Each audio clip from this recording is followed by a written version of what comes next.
को रुद्रः क इंद्रः क शमनः क सूर्यः क चंद्रः के सुराः के असुराः के विजाजाः के मनुष्याः का स्त्रियः के पशवादयः किं स्थावरम् के ब्रह्मणादयः का जातिः किं कर्म किमकर्म किं ज्ञानं किमज्ञानं किं सुखं किं दुःखं कः स्वर्गः को नरकः को बन्धः को मोक्षः कौ उपास्यः कः शिष्यः को विद्वान् को मूढः किमासुरं किं तपः किं परमं पदं किं ग्राह्यं किमग्राह्यं कः सन्न्यासी याशक्त्याः किं ब्रह्मेति होवाच। ఎన్ని ప్రశ్నలు అడిగినాం? 41 ప్రశ్నలు అడిగాడు. మీరు మీ గురువు గారు అడిగి ఎన్ని ప్రశ్నలు అడిగారు? ఒక్కడే కూడా మరి ఒక్క ప్రశ్న కూడా అడగకపోతే ఆయన ఆత్మజ్ఞానం ఎలా చెప్తాడు? చెప్పలేదు. కాబట్టి ఏ బోధైనా ప్రారంభమయ్యేది దేంతో? ప్రశ్నతోనే. ఈ 41 ప్రశ్నలు ఎవరికైతే వస్తాయో వాడు జ్ఞాన మార్గానికి అర్హుడు. ఈ 41 ప్రశ్నలు రాని వాడు జ్ఞాన మార్గానికి అనర్హుడు. ఎందుకని అలా చెప్పారు అంటే ఈ 41 ప్రశ్నలు సామాన్య మానవులకు రావు. సామాన్య మానవులు అంటే ఏంటి? రాత్రి హాయిగా నిద్రపోయాడు, ఏవో కళలు వస్తాయి, కళల్లో కూడా సుఖ దుఃఖాలను అనుభవించాడు. మళ్ళా పొద్దునే లేచాడు, పొద్దున్న లేవగానే ఏం చేయాలి అనే ఆలోచనతో లేచాడు. ఏం చేయాలనిపిస్తే చేశాడు, మళ్ళా ఆ సుఖ దుఃఖాలను అనుభవించాడు. మళ్ళా రాత్రి నిద్రపోయాడు, మళ్ళా సుఖ దుఃఖాలు వచ్చాయి, మళ్ళా అనుభవించాడు, మళ్ళా నిద్రపోయాడు, మళ్ళా లేచాడు. ఇలా మెలకువ కళా నిద్ర మెలకువ కళా నిద్రలతో సంయోగిస్తూ వియోగిస్తూ అదే జీవనంగా జీవించే వాళ్ళకి ఈ 41 ప్రశ్నలతో పని లేదు. వాళ్ళకి ఈ ప్రశ్నలు రావు. కావాలంటే మీరు ఎవరైనా కళ్ళు మూసుకుని ఒకసారి ఆలోచించండి, ఈ 41 ప్రశ్నలు ఎప్పుడైనా మీకు వస్తాయా? ఎవరికి వాళ్ళు రాదు. పుస్తకాలు చదవడం లేదు. మీ నిత్య జీవితంలో మీకు ఈ ప్రశ్నలు రావాలి. ఎందుకంటే వీటన్నింటిలో ధారావాడి గురించి వినేశ్వరు ఆల్రెడీ మన రోజువారీ జీవితంలో అనేకమైనటువంటి శబ్దాలను మనం ఉపయోగిస్తున్నాం. కానీ అది ఏమిటి అన్నటువంటిది మనం ఇప్పుడు ప్రశ్నించుకోవాలి. అసలు ఆ ప్రశ్నలో మీకు సంబంధం లేదు. ఎందుకని ఈ 41 ప్రశ్నలు లేకపోతే నీ జీవితం ఏమైనా ఆగిపోయిందా? ఏమంటే ఏమి ఆగదు. ఏమైనా ఆగిదా? కొండలు చేసేవాడు కొండలు చేస్తున్నాడు అంతేనా కదా? కొండలు చదివేవాడు కొండలు చదువుతున్నాడు, అవునా కదా? ఏమని పని వారు చేస్తున్నారు. ఒక డాక్టర్ గారు, యాక్టర్ గారు, లాయర్ గారు, వారి వారి వృత్తి వ్యవహారం, వారి వారి గృహిణి గారు, ఉద్యోగి, వ్యాపారి, ఏదైనా వారి వారి వ్యవహారం చేసేటప్పుడు ఈ 41 ప్రశ్నలకి ఏమైనా సంబంధం ఉంటాయి? ఎందుకని లేదంటే వంట చేయాలంటే అక్కడ ఏదో పాత్రలు ఉండాలి, అక్కడ ఏదో బాగా ఉండాలి, అక్కడ ఏదో వంట తెలుసుకుని ఉండాలి. కానీ కిం బ్రహ్మ మొదటి ప్రశ్న ఏంటండి? కిం బ్రహ్మ బ్రహ్మమరాయి. నాకు ఎందుకండి గిన్నె ఉందా లేదా, గడి ఉందా లేదా, పొయ్యిలో నీకు గ్యాస్ ఉందా లేదా? గ్యాస్ లేకపోతే మొదలు గొడవ అక్కడే మొదలు. పొద్దున్న లేస్తూనే గ్యాస్ అయిపోతుంది, పేరు బండ లేదండి. ఏం చేయాలి ఇప్పుడు? ఏమీ లేదు, ప్రశాంతంగా కూర్చున్నాడు. ఇందులో వీళ్ళు వాళ్ళంతా లేచారు. ఏంటమ్మా ప్రశాంతంగా కూర్చున్నావు? పాలనా రాజావా? దేని పెట్టి కాయాలి? అక్కడ లేదు. అదేంటి నిన్న చెప్పదు కదా, నాకు మాత్రం ఇప్పుడు లేదు.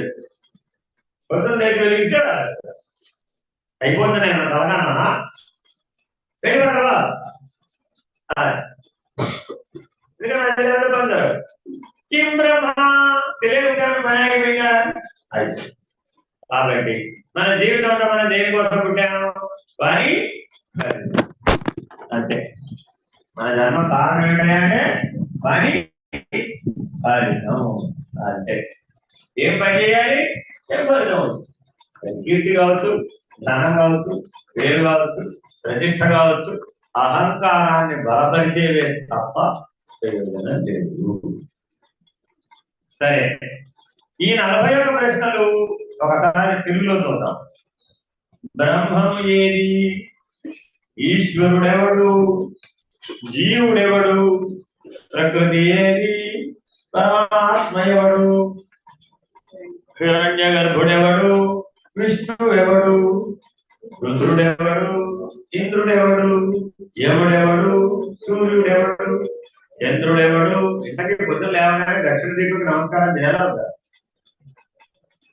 పొద్దున లేవగానే ఎటు దిక్కు నమస్కారం చేయాలి ఎందుకని దక్షిణ దిక్కుకు నమస్కారం చేయకూడదా దక్షిణ దిక్కులో ఎవరు ఉండాలి బాబు బాగా తెలుసు ఆయన అడ్రస్ ఉన్నాడు పరమేశ్వరుడు అడ్రస్ మాత్రం తెలియదు చూసుకోండి కావాలి ఏదన్నా చేయమని మీరు దక్షిణ దిక్కుకు తిరిగారనుకోండి దక్షిణ దిక్కు ఎందుకని యమస్థానం అది ఎవడంటే అంత భయం బాగా తెలిసినట్టు అంతేనండి అర్థమైందండి ఇలా మాట్లాడుతుంటాం అన్నమాట అంటే బాగా తెలియని విషయాల గురించి బాగా తెలిసినట్టుగా చెప్పడమే అజ్ఞానం అజ్ఞానం అంటే ఏంటి బాగా తెలియని విషయాల గురించి బాగా తెలిసినట్లుగా చెప్తాం అంతే తిరిగి ప్రశ్నించడం అనుకోండి ఇంకేసాను అర్థమైందండి అందుకనే ఈ ప్రశ్నలన్నీ మన రోజువారీ జీవితంలో అడుగుతున్నారు అన్నమాట ఇంతకీ మనం అందరం మనుషులేనా అడుగుతున్నా మనమందరం మనుషులేనా అడుగుతున్నాడు మనుష్యులు ఎవరు బ్రాహ్మణులు ఎవరు స్త్రీలు ఎవరు పశువులు ఏవి పావనములు ఏవి అసురులు ఎవరు జాతి ఏది కర్మ ఏది అకర్మ అనగా ఏది జ్ఞానం అన్నది ఏది అజ్ఞానం అన్నది ఏది ఏది సుఖము ఏది మోక్షము ఏది బంధము ఏది నరకము ఏది స్వర్గం ఉపాస్యుడెవడు శిష్యుడెవడు మీరందరూ శిష్యులేనా ఇక్కడ కూర్చున్న వాళ్ళందరూ శిష్యులేనా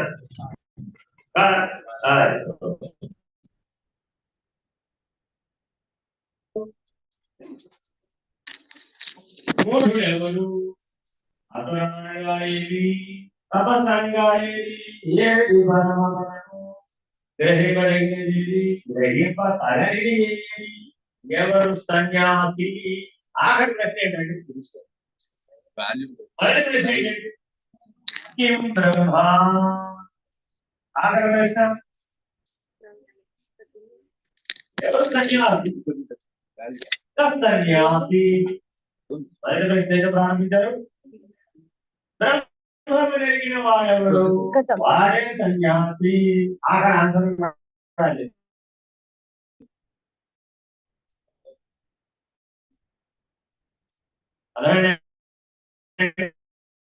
సన్యాసి అనగా ఎవరు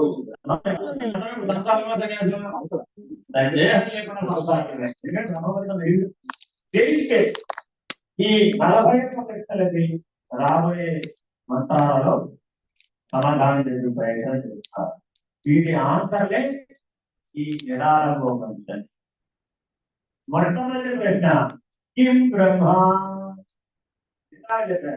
బ్రహ్మనగా ఏది వశవేలే బ్రహ్మము నిరానందమే బ్రహ్మము జ్ఞానం కావాలి విజ్ఞానం కావాలి జ్ఞానం కావాలి ఆరంభం కూడా నిరానందం ఐదవది అర్థమైందండి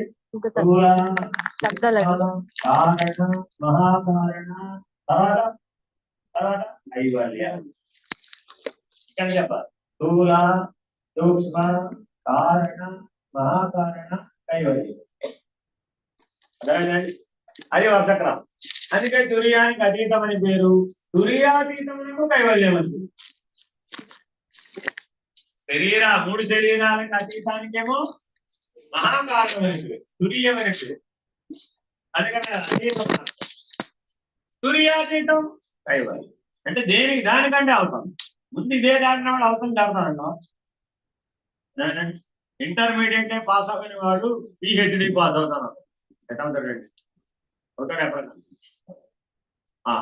వీటికి ఇప్పుడు వరుస క్రమంలో సమాధానం చెప్పే ప్రయత్నం చేస్తున్నారు మూడవ శ్లోకం మూడవ మంత్రం మహదహంకార పృథివ్యాప్తేజో వాయువాకాశాంతకత్వేన బృహద్రూపేణాన్నకోశేన కర్మ జ్ఞానార్థరూపతయా భాసమాన అద్వితీయ అఖిలోపాధి వినిర్ముక్తం తత్సకల శక్తి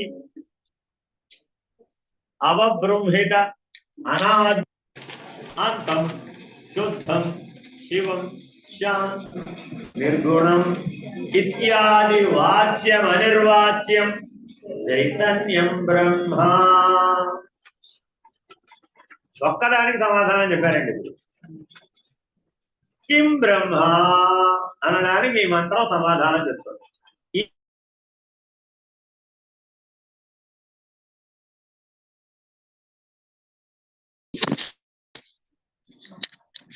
మహత్తు అహంకారము పృథివీ జలము తేజస్సు వాయువు ఆకాశము అనునవిగాను అంటే అర్థం ఏంటి ఈ పంచభూతాలకు ఆధారమైన ఈశ్వరుడు ఇదంతా బ్రహ్మనే తద్రూపముగా అండకోశముగాను అంటే అర్థం ఏంటి తల్లి గర్భంలో జైగోటలా తిరుగుతూ ఉంటుందండి ఎలా తిరుగుతుందో తెలుసా మీకు ఎవరు రసం తల్లిలేదు ఎలా తెలుసా మీకు ఎవరు ఎందుకంటే మూడో నెల వచ్చేదాకా మీకు తెలియదు కానీ మొదటి నెలలోనే జైగోట్ ఫామ్ అవుతుందండి అంటే జైగోట్ సంయుక్త బీజకణం తయారు మొదటి రోజు నుంచే అది తిరగడం మొదలు పెడుతుంది ఎలా తిరుగుతుంది బ్రహ్మాండం ఎలా తిరుగుతుందో తల్లి గర్భంలో ఎలా తిరుగుతోంది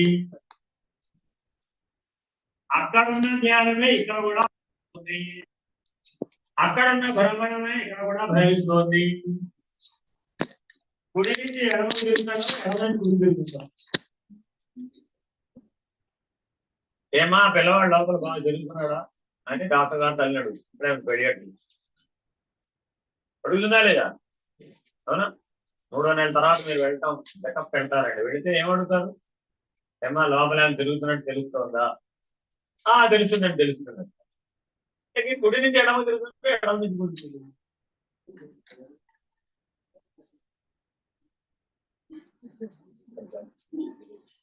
తెలుసా మీకు ఎవరికైనా మీరు నిద్రపోయినప్పుడు సవ్యంగా తిరుగుతుంది సవ్యం అంటే సవ్యం వ్యంజనం ఎలా వేసుకుంటాం సవ్యం అంటే ఇలా ఉంటుంది ఎడమ భుజం మీద నుంచి కుడి వైపు అది సవ్యం ప్రాచీనామితి అంటే ఇటు నుంచి ఇటు కుడి నుంచి ఎడమ రెండు భ్రమణాలు అలాగే సవ్యం ప్రదక్షిణ పద్ధతిలో తిరుగుతుందండి ఎప్పుడు నువ్వు నిద్రపోయినప్పుడు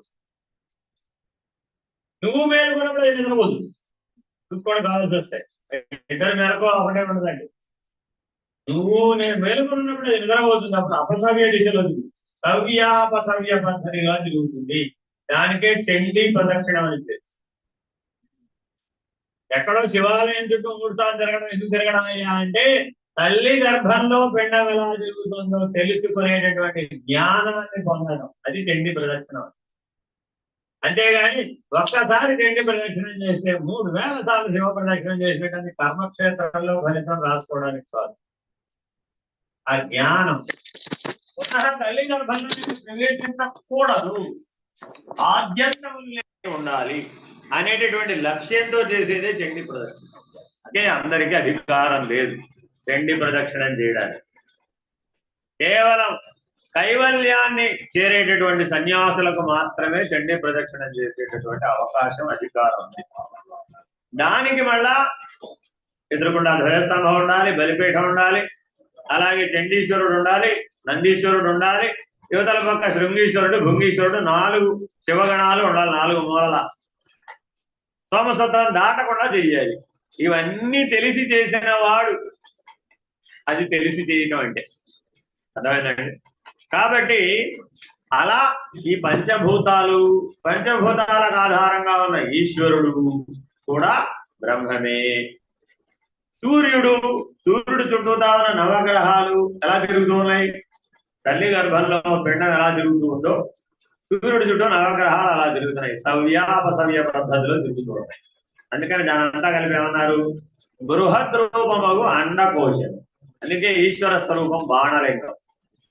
ఎలా ఉంటుందండి? ఊడి చూడండి, అక్కడ ఉంది. ఈశ్వర స్వరూపం ఎలా ఉంది? అండ రూపంలో ఉంటుంది. అంటే బ్రహ్మాండానికి అది ప్రతీక. అర్థమైందండి? పిండాండానికి కూడా అదే ప్రతీక. పిండాండంలో నుంచేమో జీవులు ఉత్పన్నమవుతున్నారు, బ్రహ్మాండంలో నుంచేమో దేవతలు ఉత్పన్నం. కర్మజ్ఞాన ఫలమగు బ్రహ్మాది లోక రూపముగాను తోచుతున్నవి. ఎన్ని లోకాలు ఉన్నాయి? ఎన్ని లోకాలు? 14 లోకాలట. ఎవరికో ఎవరో నా ఫోన్ ఎవరో పెట్టుకున్నారు, అడిగితే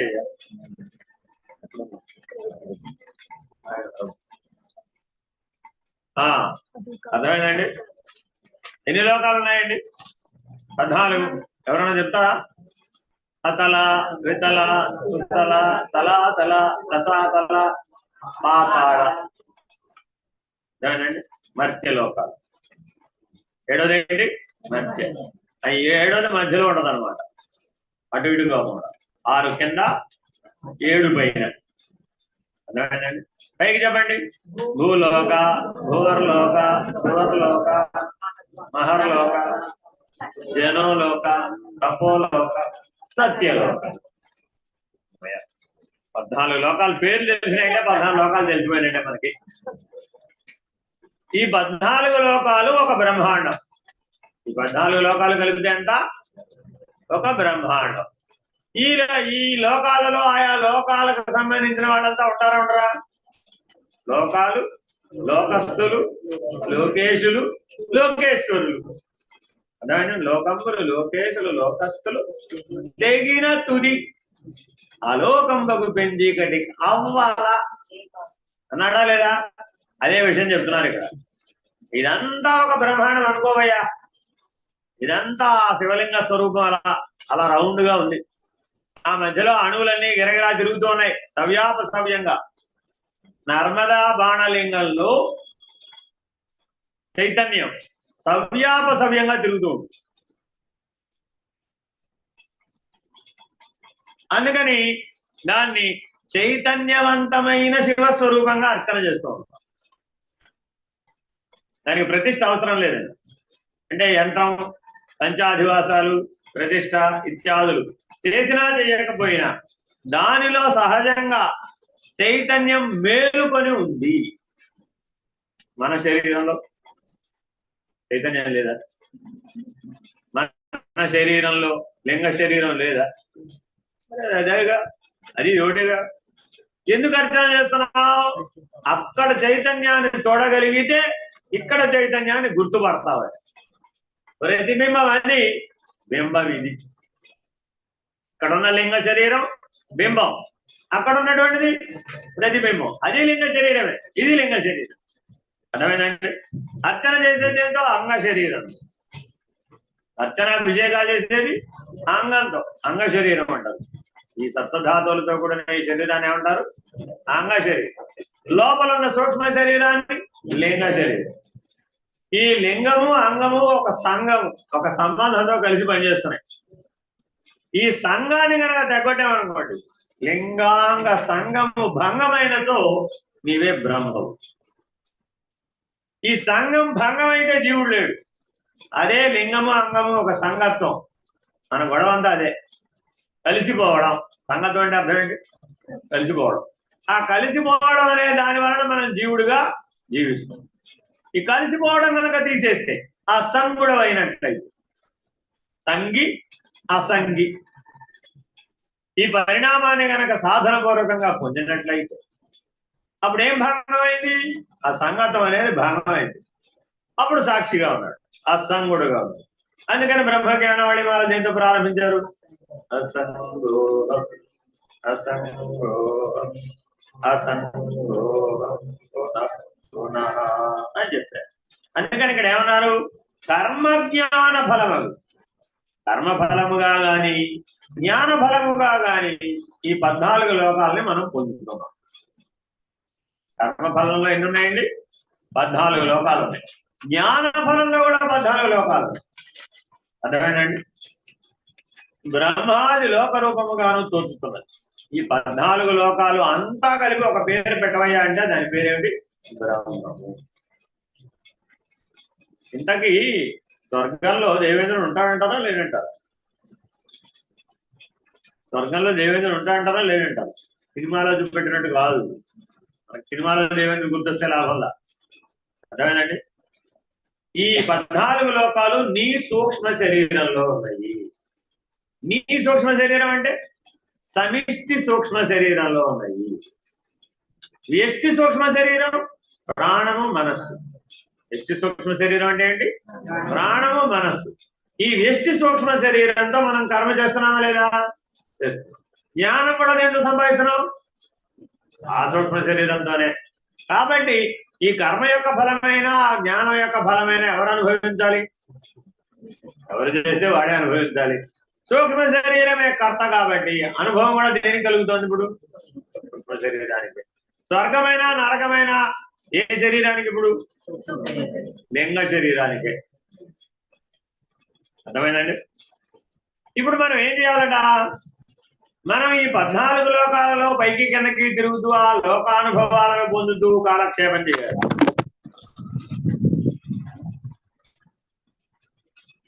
మనకే స్థిరత్వం లేదంటే దానికి కూడా లేదా? పడిపోకుండా ఏదన్నా ఒకటి అడ్డపెట్టు.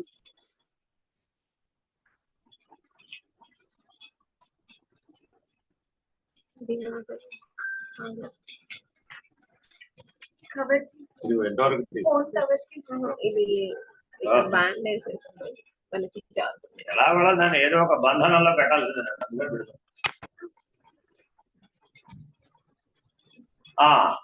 జాగ్రత్తగా కర్మఫలంగా లభించే ఈ 14 లోకాలని పొందకూడదు. జ్ఞాన ఫలంగా కూడా పొందకూడదు. జ్ఞాన ఫలం ఎట్లా అయితే ఈ 14 లోకాలు అంటే ఆయా లోకాలలో ఉన్నటువంటి అధిష్టానం లోకేశుడు కదా, వాళ్ళెవరు? జ్ఞాన ఫలం. లోకాలు లోకస్తులు ఆ లోక వ్యవహారంలో మునిగిపోయి తేలేవాడు వీళ్ళంతా ఎవరంటే కర్మ. అర్థమైందండి?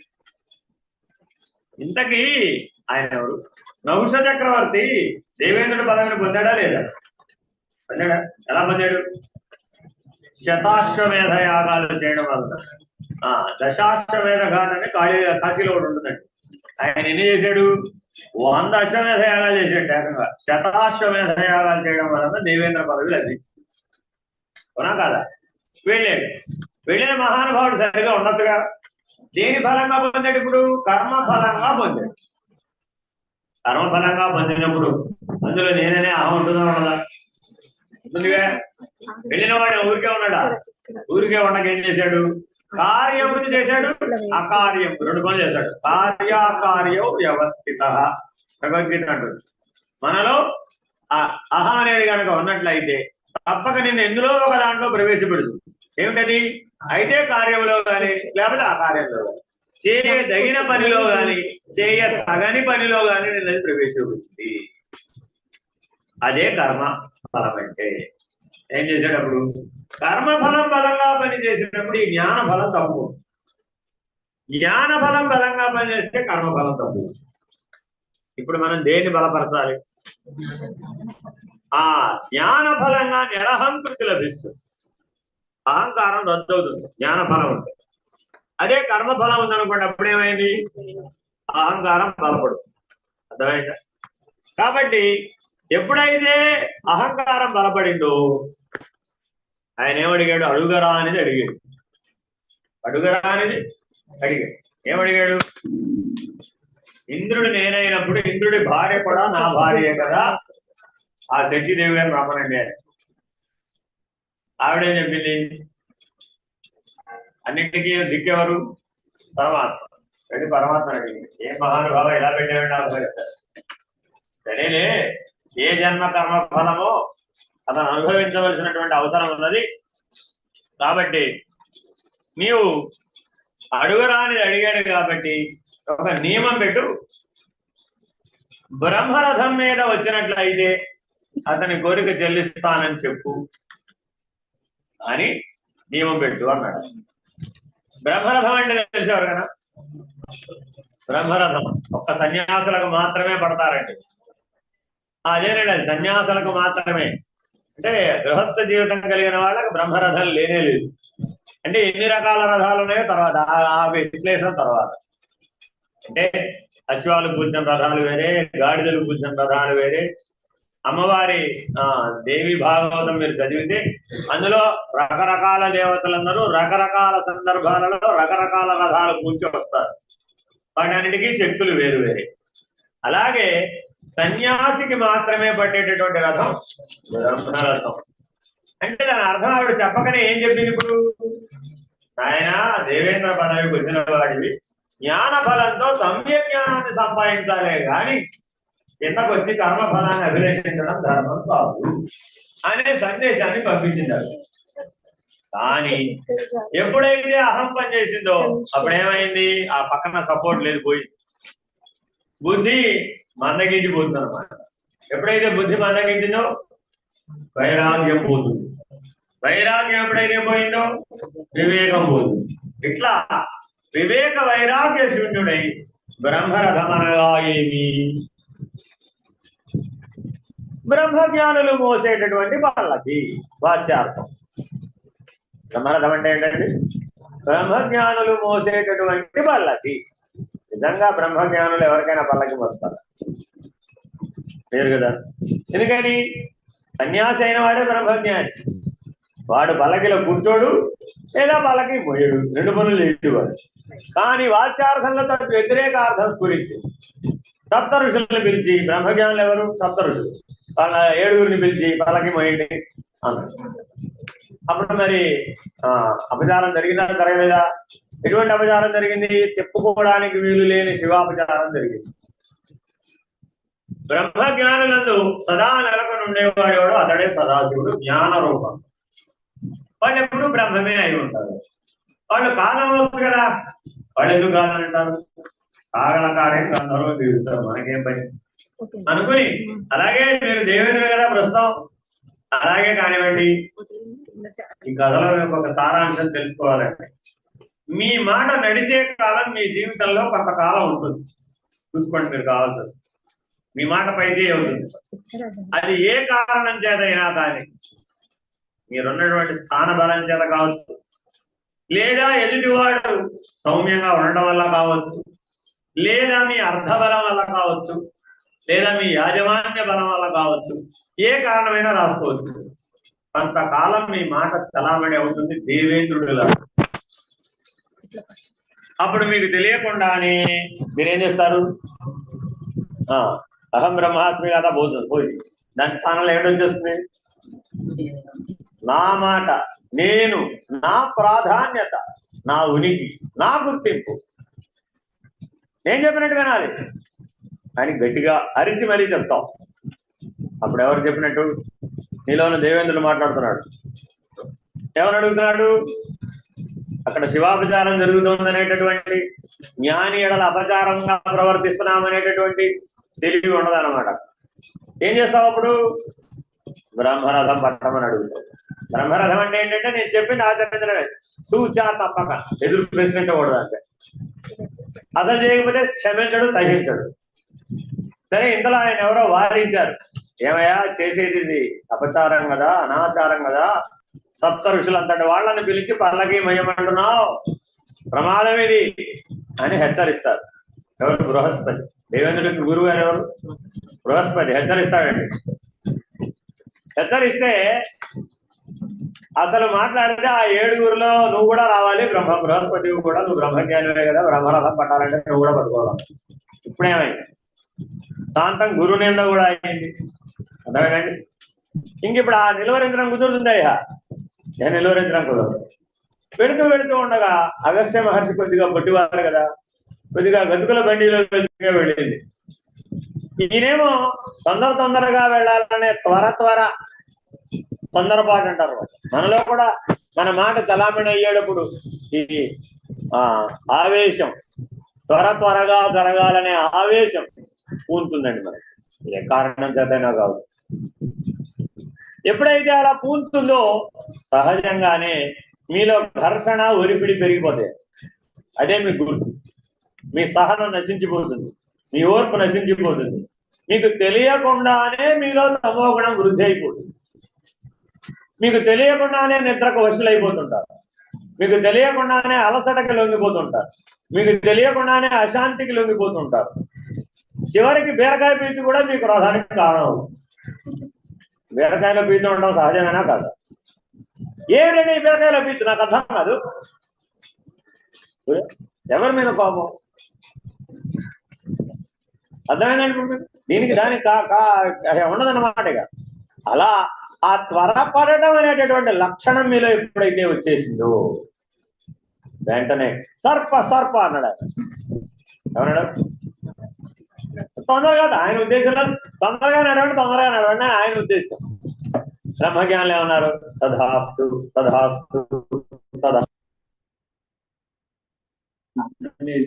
వాళ్ళని అనుసరించినటువంటి తథాస్తు దేవత ఉంటారు. గుర్తుపెట్టుకోవాలి. బ్రహ్మజ్ఞానితో వ్యవహరించేటప్పుడు ఎప్పుడూ జాగ్రత్తగా ఉండాలి. గురుపీఠం మీద కూర్చున్న వాడితో వ్యవహరించేప్పుడు ఎప్పుడూ జాగ్రత్తగా ఉండాలి. ఎప్పుడైనా సరే పొరపాటు నువ్వు ఏమైనా అన్నా అనుకోండి, నువ్వేమన్నది ఆయనకేమవుతుంది? బ్రహ్మాండం అంతా నిండినటువంటి వాడికి అయ్యేం చేయలేదు. ఎందుకని వాడు అలాంటి ధరించేసేట వాడి కొత్తగా వాడికి లేదు. కానీ వాడిని అనుసరించినటువంటి దేవతలు ఉంటారు. ప్రతి బ్రహ్మజ్ఞానం అనుసరించి అనేక దేవతామూర్తులు ఆవేశించి ఉంటాయండి. వాళ్ళు తథాస్తు అంటారు. అప్పుడు అది తథాస్తే. వెంటనే అక్కడ స్వర్గలోకంలో నుంచి సరాసరి మత్స్యలోకంలో పెద్ద కొండ చిరువై పడి ఉన్నది పెద్ద కొండ చిరు వేరుకోవాలి. దాని ఆయుర్దాయం అంటే తెలుసా? 1000 సంవత్సరాలు. మనిషి సంవత్సరాలు 100. కొండ చెరువు ఆయుర్దాయం 1000 ఏళ్ళు. పడి ఉన్నది 10 ఏళ్ళు వేరు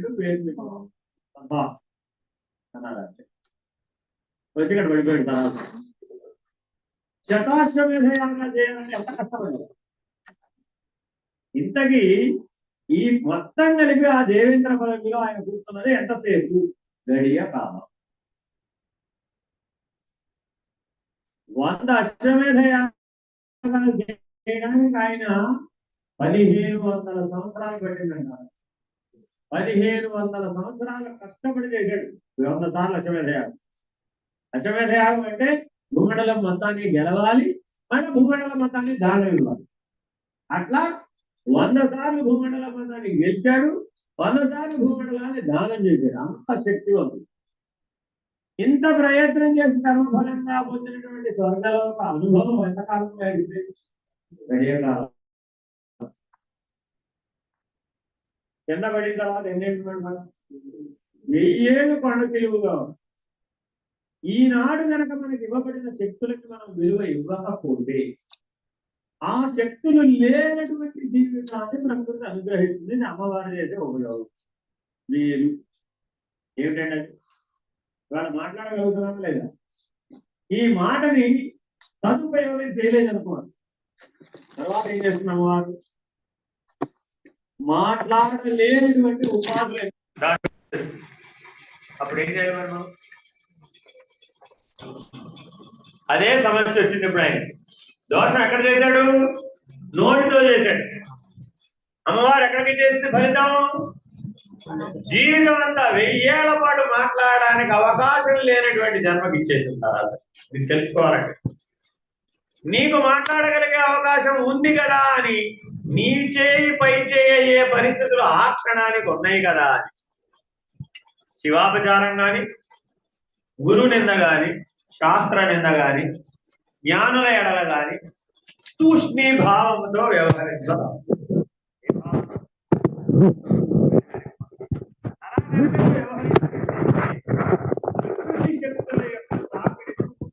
స్వీకరించవచ్చు.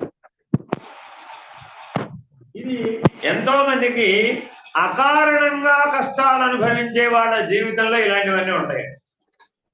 కష్టం వస్తుంది, ఎందుకు వచ్చిందో మీకు తెలియదు, అనుభవిస్తూ ఉంటామంటే.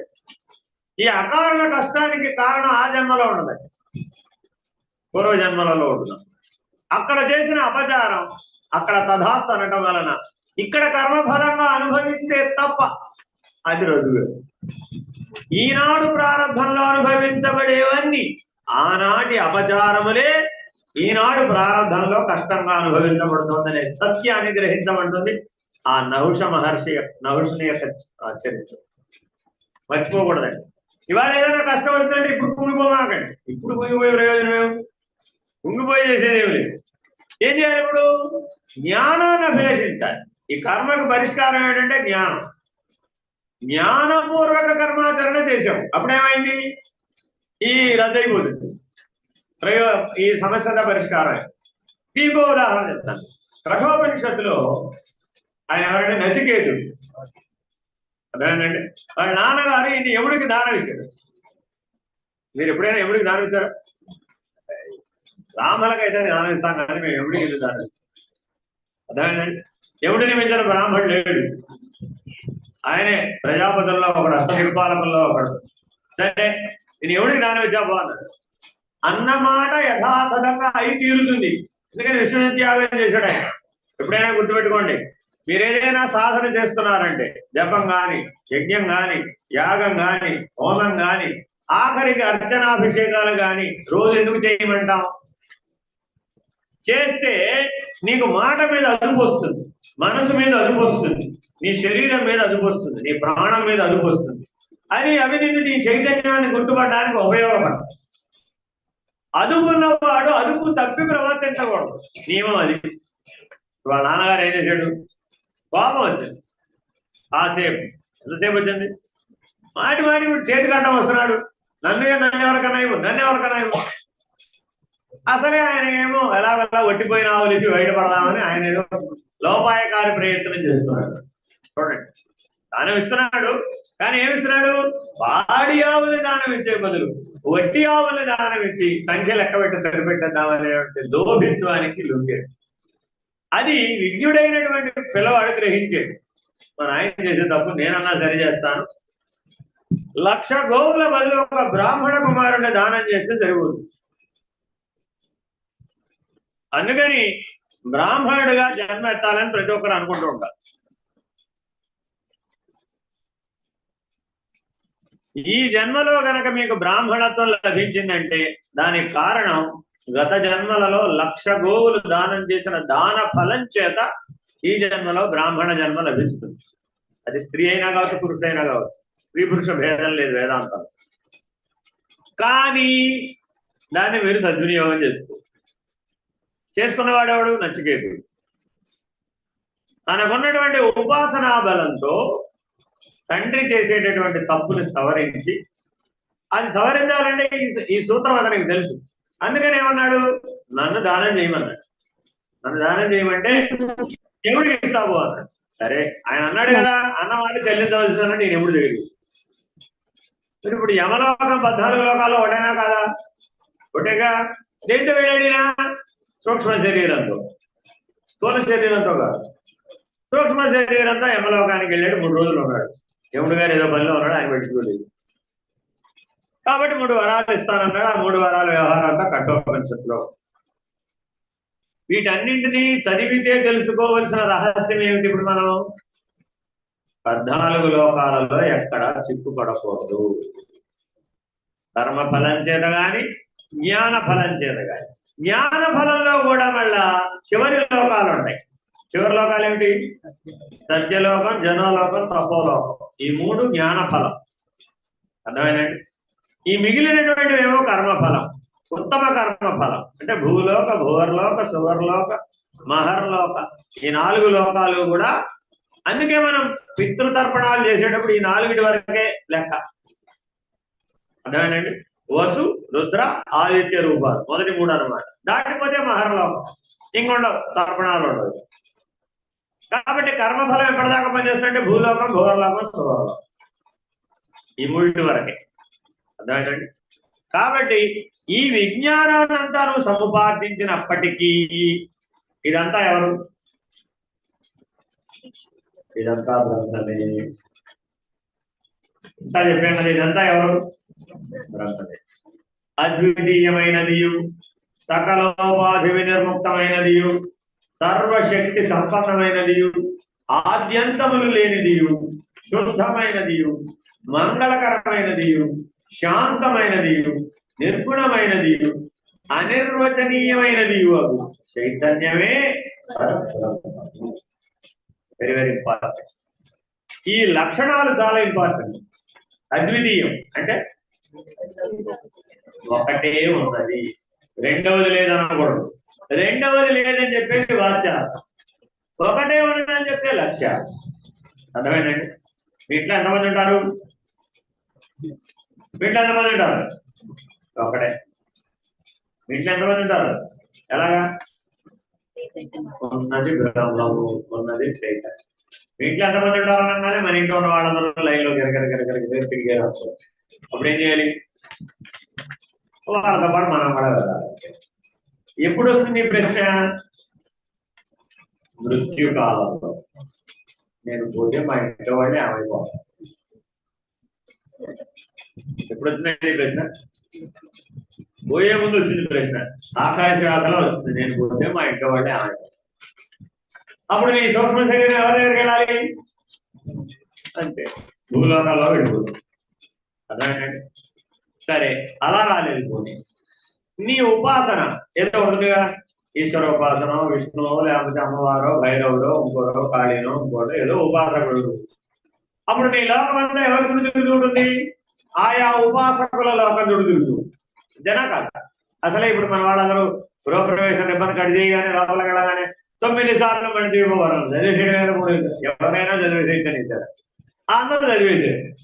చదివి అదే తిరుగుతూ ఉందనుకోండి, అప్పుడు ఎక్కడికి వెళ్ళిపోవాలి? 64,000 వసిన్యాది దేవతలలో అక్కడికి వెళ్ళిపోతుంది సంస్కృతి. ఇలాగా నీ సూక్ష్మ శరీరానికి 14 లోకాలలో ప్రవేశించగలిగే శక్తి ఉంది. ఆ 14 లోకాలలో ఉన్నటువంటి వాళ్ళతో సంబంధపడగలిగే శక్తి. అందుకనే మోక్ష పట్టణాలు ఏమిటి మనకి? అయోధ్య, మధురా, మాయా, కాశీ, కాంచి, అవంతిక, పురి, ద్వారవతి, దైవ, సప్తైతే మోక్షదాయక. ఇవన్నీ మౌలికమైనవన్నీ గుర్తుపెట్టుకోండి, చాలా సులభం. ఈ 7 మోక్ష ద్వారాలను ఎందుకు చెప్పారా అంటే, ఈ 7 చోట్ల 14 లోకాలకు అనడానికి ద్వారా అంటే 14 లోకాలకు సంబంధించినటువంటి మనుషుల రూపంలో, శక్తుల రూపంలో ఆయా పట్టణాలలో, ఆయా క్షేత్రాలలో అవి తిరుగుతూ ఆరాధన చేస్తూ ఈశ్వరుణ్ణి అర్చన చేస్తూ ఉంటాయి. నీకు ఏ సూక్ష్మ శరీరంతో సంబంధం ఉంటే వాళ్ళతో వెళ్ళిపోవచ్చు చక్కగా. ఆఖరికి బ్రహ్మములు పొందవాలన్నా వాళ్ళతో నీకు సంబంధం లేదంటే, లేదా వీళ్ళతో ఎవరితోనైనా నీకు సంబంధం ఉందనుకోండి, వాళ్ళు వచ్చి నిన్ను పట్టుకుపోతారు. ఈ శరీరం పడిపోగానే ఆ సూక్ష్మ శరీరాన్ని అక్కడే పట్టుకెళ్తారు. అక్కడ నువ్వు ఎంతకాలం ఉండాలో అంతకాలం ఉంటావు. అది గడియో, నిమిషమో, అర నిమిషమో, 6 గడియలో, 8 గడియలో, 10 రోజులు, 100 రోజులు, వాళ్ళ కాల గమనంలో. గుర్తుపెట్టుకోవాలండి, వాళ్ళ కాల గమనంలో. ఎలా తెలుస్తుంది మీకు ఈ కాలగమనం? ఇందాక చెప్పే సూర్యుడు ఒక సంవత్సరంలో తిరిగే దూరం భూమి మీద లెక్క కట్టాలంటే 333 మిలియన్ల సంవత్సరాలు. సూర్యలోకం కూడా ఓ లోకమే సుమి. 14 లోకాలు కూడా ఓ లోకం ఉందండి. ఆ లోకానికి వెళ్ళామనుకోండి, ఇప్పుడు ఇక్కడ చేసినటువంటి ఏదో నువ్వు ఎన్నేళ్ళు చేసి ఉంటావు బాగా పుణ్యం, 50 ఏళ్ళు చేసావు అనుకుందాం. బాగా చేస్తే అంతేగా, బాగా తెలిసి పుణ్యం చేస్తే ఎంతకాలం చేసి ఉండవచ్చు? 50 ఏళ్ళు చేయొచ్చు, 60 ఏళ్ళు చేయొచ్చు. పోనీ బాగా తెలివి వస్తే అంటే 40 ఏళ్లకు పుణ్యం చేయడం బాగా ప్రారంభిస్తే 100 ఏళ్ల వరకు పుణ్యం చేసామనుకుంటే ఒక 60 ఏళ్ళు చేసామనుకోండి. ఇక్కడ 60 ఏళ్ళు, అక్కడ ఎంత అంటే ఇక్కడ 60 ఏళ్ళు, అక్కడ ఎంత క్షణం కూడా అవుతుందో లేదు, ఈ వెళ్ళడం రావడంతోనే సరిపోతుంది. అర్థమేనండి? కాబట్టి అందుకని వేదాంతం ఏం చెప్తుందంటే, నువ్వు ఏది చేసినా జ్ఞానపూర్వక కర్మాచరణ చెయ్యి, నిష్కామ కర్మ చెయ్యి. కర్మఫలంలో చిక్కుపడవు, జ్ఞానఫలంలో కూడా చిక్కుపడవు. అప్పుడు మాత్రమే ఉన్నది బ్రహ్మమని నీకు నిర్ణయం అవుతుంది. అందుకని ఏమంటున్నాడు రెండో లక్షణం, సకలోపాధి వినిర్ముక్తమైనది. అసలు ఏ ఉపాధి లేదట. ఏ ఉపాధి అంటే విశ్వ, తైజస, రామ్య, ప్రత్యగాత్మ, విరా, హిరణ్య గర్భ, అవ్యాస, పరమ. 8 ఉపాధులు లేవు. ఎక్కడ? బ్రహ్మమనుడు బయలుదేరి సర్వశక్తి సంపన్నం. దాంట్లో లేని ఏమైనా ఉందా? 14 లోకాలు అందులోనే ఉన్నాయంటే సకల శక్తులు అందులోనే ఉన్నాయి. ఆద్యంతములు లేని, ఇక్కడ మొదలైందని ఇక్కడ పూర్తయిందని చెప్పడానికి లేదు. అందుకనే బయలుకు లక్షణం ఏం చెప్తున్నాం? పరబ్రహ్మమునకు లక్షణం ములుగు వృత్త సందు లేదు, నీరంధ్రం. దాన్ని ఏమంటారండి? నీరంధ్రం. ఓ సూటి ముళ్ళు ఇక్కడ పెట్టి ఇక్కడ లేదని చెప్పడానికి వీలు, అంతటా నిండి ఉన్నది, శుద్ధమైనది.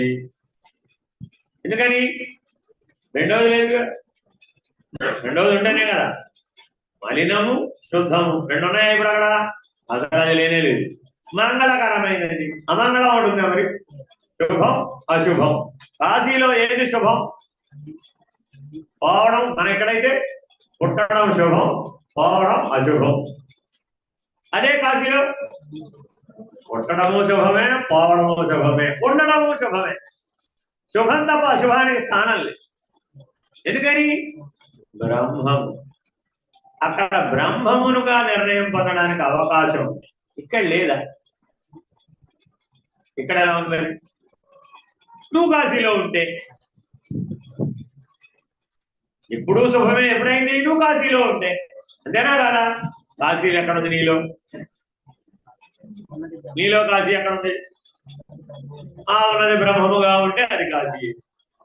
ఎక్కడ ఏ స్థితిలో నువ్వు ఏ జ్ఞానంతో ఏ నిర్ణయంతో ఉన్నది బ్రహ్మముగా ఉంటే అప్పుడు ఉన్నదేది కాశీయే.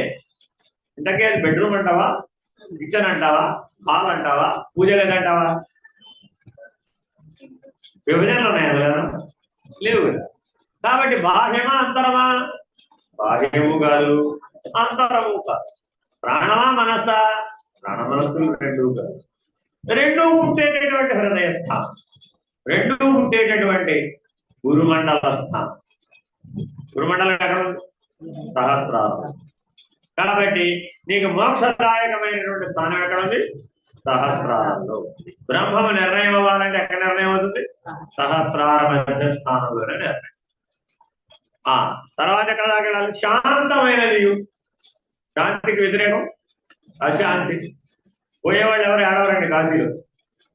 పోయేవాళ్ళు ఎలాగో ఏడవరు, పోయేవాళ్ళని తీసుకెళ్లేవాడు వాడు కూడా ఎవరు ఏడవరండి. దుఃఖం లేదు, అశాంతి అనేది లేనే లేదు. నిర్గుణమైనది. నువ్వు ఏ గుణాలు పనిచేయవు, స్తంభించిపోయి ఉంటాయి అన్నమాట. ఎప్పుడైతే నువ్వు దృష్టిని సహస్రాలలో నిలబెట్టుకుని సహజమైపోతావో, సర్వజ్ఞ స్థితికి చేరుకుంటావో, ఎప్పుడైతే బ్రాహ్మీభూత స్థితిని పొందుతావో అప్పుడు ఈ 3 గుణాలు స్తంభించిపోతాయి, కదలవు. ఇందాకేం చెప్పాను? 3 గుణాల కదలికని గుర్తించడమే కష్టం. ఎక్కడ? కర్మక్షేత్రం. ఇంద్రియాల పరిధిలో 3 గుణాలను గుర్తించడమే చాలా కష్టం. అదే బ్రాహ్మీభూత స్థితిలో ఆ 3 గుణాలు స్తంభించిపోయి ఉంటాయి.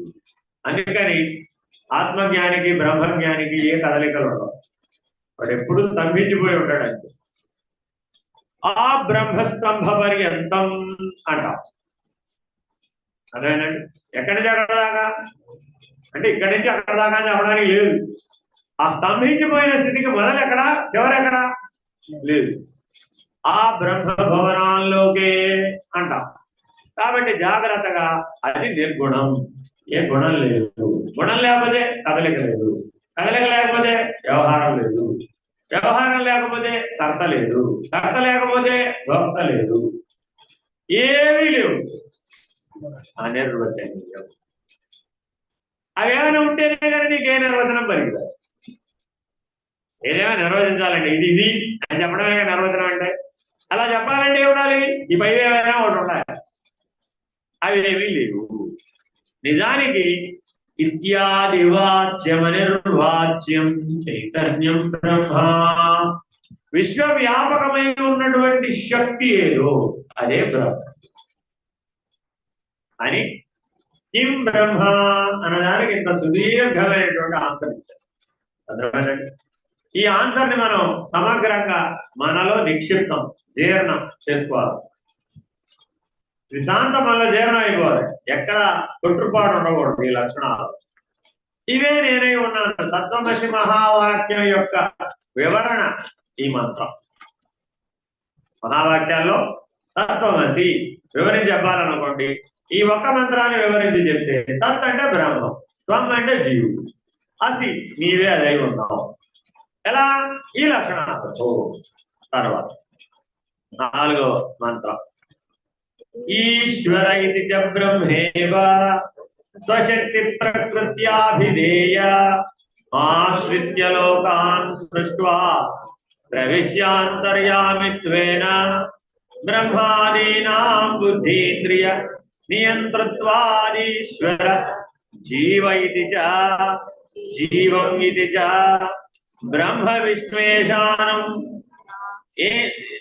విశ్వేశానేంద్రాదీనాం నామ రూప ద్వారా స్థూలోహమిత్యధ్యాసనశాత్ జీవః సోహమేకోపి దేహారంభక భేదవశాత్ బహుజీవః. మొదటి ప్రశ్నకు ఆన్సర్ అయిపోయిందండి. ఇక ఇప్పుడు తర్వాత ప్రశ్నలు ఆన్సర్ చేస్తున్నారు. కిం బ్రహ్మ, తర్వాత ప్రశ్న ఏమిటి? కా ఈశ్వర, కిం కాదు కా ఈశ్వర. ఇంకేమడిగాడు? కో జీవ. 2 ప్రశ్నలకు ఆన్సర్ చెప్పారు. ఇప్పుడు ఈశ్వరుడు అనగా ఎవరు, జీవుడు అనగా ఎవరు? ఈశ్వరుడు అనగా బ్రహ్మము వలనే స్వశక్తిని ఆశ్రయించి ఈశ్వరత్వమును పొంది తన్నెరుగని వారి చేత తనకంటే వేరుగా ఉన్నట్లు ఈ కనిపించు లోకములను సృజించి ఆ లోకముల యందు తానే అంతర్యామిగా ప్రవేశించి బ్రహ్మ నుండి అల్పజీవి వరకు సర్వజీవుల యొక్క బుద్ధీంద్రియములకు నియంత కూడా వలన ఈశ్వరుడు అవుతున్నాడు. ఒక నిర్వచనం చెప్పాడు. ఈశ్వరుడు అంటే ఎవరు? ఇందాక మనం 14 లోకాల యొక్క వ్యవహారం గురించి చెప్పుకున్నాం. ఏదో గంధర్వాది లోకంలో ఇలా ఉంటారు, యక్షుల లోకంలో అలా ఉంటారు,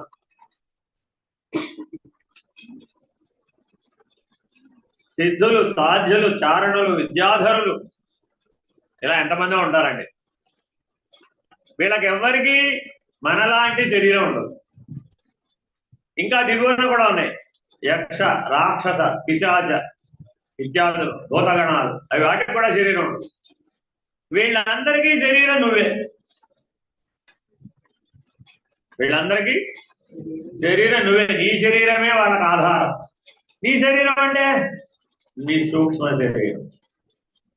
దాంట్లో వాళ్ళకి స్థానం ఉంటుంది, అంశం ఉంటుంది, భాగం ఉంటుంది.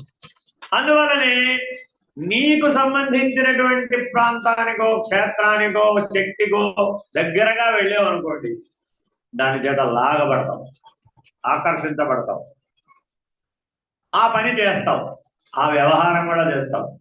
దాని ప్రభావం ఉన్నంత వరకు దానికి లోబడి కూడా ఉంటాం. అది తీరిపోతుంది. వాడు వదిలేస్తున్నాడు. నీలాంటి వాడిని కోడెక్కుతుంది.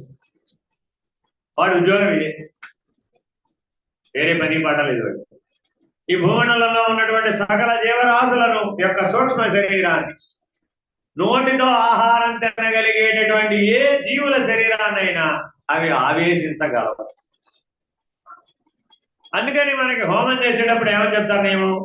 నోటితో ఆహారం తినే జీవులను చంపి తినరాదు అని మనకి నియమం. అంటే మీరు ఏదైనా ఆరాధన కానీ అర్చన కానీ అభిషేకం కానీ ఏదైనా సదాచారం పాటించాలంటే మొదటి నియమం ఏమిటంటే తినకూడదు. తింటే ఏమిటవుతుందండి? ఇది అవుతుంది. వాళ్ళకి తెలుసు తింటే ఏదో ప్రత్యేకం అవుతుందని కాదు.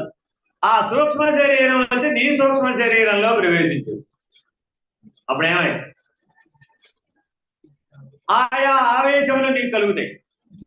ఆయా ఆవేశముల యొక్క ప్రభావం చేత ఆయా జీవనం కలుగు, ఆయా వ్యవహారం కలుగు. కొంతమందికి మతి స్థిమితం ఉండదండి. ఎందుకు ఉండదంట? అకారణ దుఃఖం. నిద్రపోతుంటాడు, లేచి కూర్చుని వలవలా ఏడుతుంటాడు. లేదంటే ఏదో పని చేస్తూ ఉంటాడు, ఈ లోపల మతి స్థిమితం తగ్గిపోతుంది. తగ్గిపోయి విపరీత ప్రవర్తన, ఎంత ప్రవర్తన కలిగి ఉంటాడు. కొంతమందికి భోజనం చేసేటప్పుడు వస్తున్నాడు, అంటే విపరీతంగా తినేస్తాడు. 7 పుట్ల అన్నం కూడా తినేసేవాడు ఉన్నారు. ఆ లక్షణం ఉన్నప్పుడు 7 పుట్లు అంటే తెలుసా మీకు? ఎవరికైనా తెలీదా? కుట్టి అంటే ఎంతండి తెలుసా? 3 బస్తాలు కుట్టి. 3 బస్తాలు అంటే 300 కిలోలు అండి. 7 పుట్లు అంటే 2100 కిలోల బియ్యం తినేస్తాడండి. అలా ఆహారాన్ని కూర్చుంటాడు. ఎందుకనంటే వాడి సూక్ష్మ శరీరాన్ని అట్లా ఆవేది. ఇది మీరు వీరబ్రహ్మం గారి చరిత్ర చదివితే కనబడు. వీరబ్రహ్మేంద్రులు అతీతమైనటువంటి మానవులు. అనేక యోగ సిద్ధులు ఉన్నాయి వారికి, జ్ఞాన సిద్ధి కూడా ఉంది. అందుకే కాలజ్ఞానం చెప్పగలిగారు. వారిని పరీక్షించాలని కొందరు ప్రయత్నిస్తారన్నమాట. ఈ 7 పుట్ల ధాన్యం వండి ఒక ఆలయం ఎదురుకుండా రాసిపోస్తారు. నీకు చాతనైతే ఈ ఆహారాన్ని స్వీకరించు అని సవాలు విసురుతారు. ఓ, ఇంత చిన్న పనికి నేనెందుకు, మా శిష్యుడు చాలంటారు అని ఇలా ఇలా అన్నాన్ని పట్టుకుంటారు. అంటే 3 మెతుకులు వస్తాయి అనమాట. ఇలా పట్టుకుంటే కరెక్ట్ అలా 3 మెతుకులు పట్టుకుంటారు. సిద్ధా ఆరగించు అంటారు. సిద్ధుడు వెంటనే పర్వతాకారుడుగా మారుతాడు. ఒక పెద్ద పర్వతం అవుతాడు. అయ్యి ఆ మార్గాన్ని స్వీకరించేస్తాడు. ఇంకా వెయ్యి అంటారు. వీళ్ళు ఎక్కడి నుంచి తెచ్చేస్తారు? ఇంకా ఆహారం లేదండి. ఆహారం లేకపోతే మరి ఎట్లా? నేను మిమ్మల్ని మింగేస్తానంటాడు. ఛాలెంజ్ చేసిన వాడిని, మీరు నాకు ఆహారం. వాడికి అంతా ఆహారమే, ఈ లోకమంతా ఆహారమే. ఆ స్థితిలో ఉన్నప్పుడు వాడికి ఏం తెలియదు. వెంటనే ఆ 3 మెతుకులు అతను నోట్లో వేస్తాడు. మళ్ళా మామూలు కలియుగంలోనే, ఎక్కడో కృత త్రేత ద్వాపర యుగాల్లో కాదు. అంటే అర్థం ఏమిటంటే, నీలో ఇలా సూక్ష్మ శరీరంతో 14 లోకాలలో ప్రవహించే వ్యవహరించే మహానుభావులు ఎంతమంది అయితే ఉన్నారో వాళ్ళందరికీ మానుష దేహమే ఆధారం. గురువు మంత్రయుక్తంగా ఎవరినైనా నీలో ఆవేశింపజేయగలడు, ప్రేరేపింపజేయగలడు.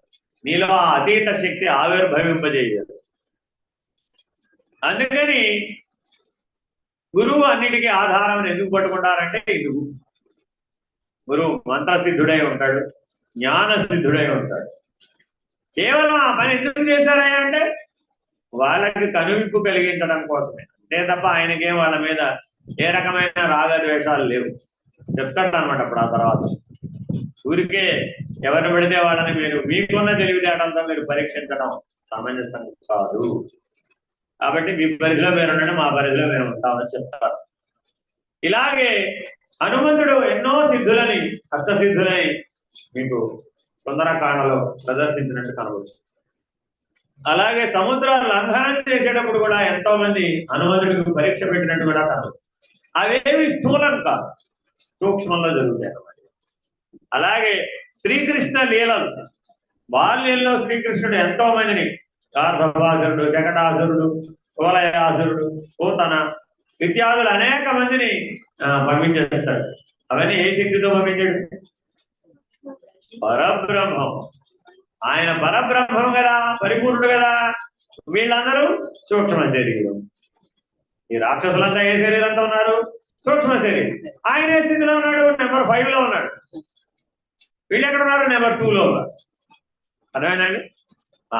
మనకు అర్థమయ్యే భాషలో చెప్పుకోవాలి అంటే, స్థూల శరీరమే నేను. ట్రైన్లో జనరల్ క్లాస్ అన్నమాట. జనరల్ క్లాస్ ఎలా ఉంటుంది? బాగుంటుందా? బాగుంటుంది. జనరల్ పోయి ఎక్కితే బాగుంటుందా? బాగుంటుంది. నిలబడడానికి కూడా ప్లేస్ ఉండదు. అంతేనా కాదు? ఎవరైనా ఎక్కొచ్చు. ఎవరినైనా ఎక్కొద్దడానికి అవకాశం ఉందా? ప్లేస్ లేదు, ఎక్కొద్దు. నేను ఎక్కుతాను, లోపలికి నెట్టేసేనే. అంతేనా కాదా? కాబట్టి మన స్థూల శరీరానుభవం అంతా జనరల్ భోగి అనుభవం. అందుకనే ఎన్నెన్నో కర్మలు, ఎన్నెన్నో ఫలితాలు, ఎన్నెన్నో ఆలోచనలు, ఎన్నెన్నో దుఃఖాలు, ఎన్నెన్నో సుఖాలు జనరల్ భోగిలాగా మన జీవితం వెళ్ళిపోతుంది. అంటే అర్థమైందండి. సూక్ష్మ శరీరం అంటే స్లీపర్ క్లాస్. ఎన్ని స్లీపర్లు అంటే అంతమందే పడుకోవచ్చు. కానీ జనరల్ భోగిలో రద్దీ పెరిగిపోతే దీంట్లో కూడా వచ్చి ఉంటుంటారు, నువ్వేం చేయలేదు. దిగవే, ఇది స్లీపర్. స్లీపర్ లేదు పోలేదు బాబు. పడుకున్న వాడిని కూడా లేవేసి వాడు కూడా కూర్చోవచ్చుంది. నేను నాకు రిజర్వేషన్ ఉంది. ఏ రిజర్వేషన్ చేస్తానే అంత ఏం పడిపోయింది. మనుషులు ఇక్కడ కూర్చోడానికి ప్లేసులు, ఎలవడానికి ప్లేసులు, తమిళ చూసుకుంటే మనుషులు నీ కూడా. మన కళ కూడా చూసుకోండి. మన కళలో నిలబడ్డామా, కూర్చున్నామా, పడుకున్నామా, పరిగెట్టామా, ఏదైనా చేయవచ్చు. అర్థమైనా? కాబట్టి మీ సూక్ష్మ శరీరం స్లీపర్ క్లాస్ అనమాట. అందుకే అప్పుడు మనం ఎలా కలగలేదంటాం, స్లీపర్ క్లాస్ లోనే కలగలేదు. అర్థమైందండి.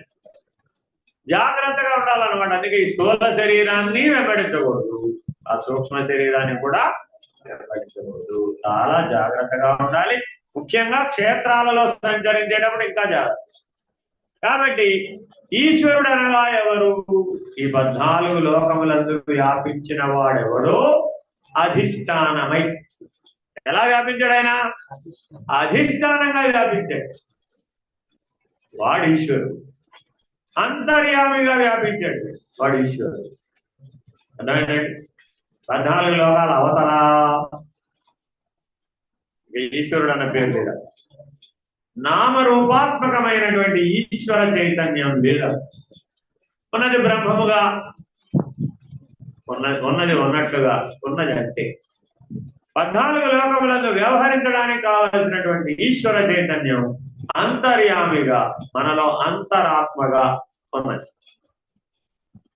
సరే, ఈశ్వరుడు అంటే అర్థమైపోయింది కదా. ఇప్పుడు ఏ లోకమైనా కానీ ఆ లోకానికి ఈశ్వరుడు ఎవరైనా అంటే ఒకడే ఈశ్వరుడు. ఆ అంతర్యామే ఈశ్వరుడు, ఆ అంతరాత్మే ఈశ్వరుడు. జీవుడు అనగా ఎవరు? జీవుడు అనగా ఆ ఈశ్వరుడే అని బ్రాకెట్ లో పెట్టారు చూడండి.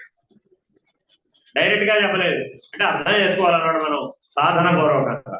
జీవుడు అనగా బ్రహ్మ, విష్ణువు, ఈశానుడు, ఇంద్రుడు మొదలగు వారికి నామరూపముల ద్వారా ఇచ్చిన అధ్యాస వలన సర్వ స్థూల శరీరములను అభిమానించువాడకు సమిష్టి జీవుడు అవుతున్నాడు. ఆ సమిష్టి జీవుడు ఒక్కడే అయినను వ్యష్టి దేహములను అభిమానించుటకు కారణమగు స్థూలాంతఃకరణ భేదము వలన కష్టపడుటకు అసంఖ్యాకమగు జీవకోటి అవుతుంది. అంటే ఏమిటయా అంటే 84 లక్షల జీవరాశులందరిలో ఉన్న జీవుడు ఒక్కడే.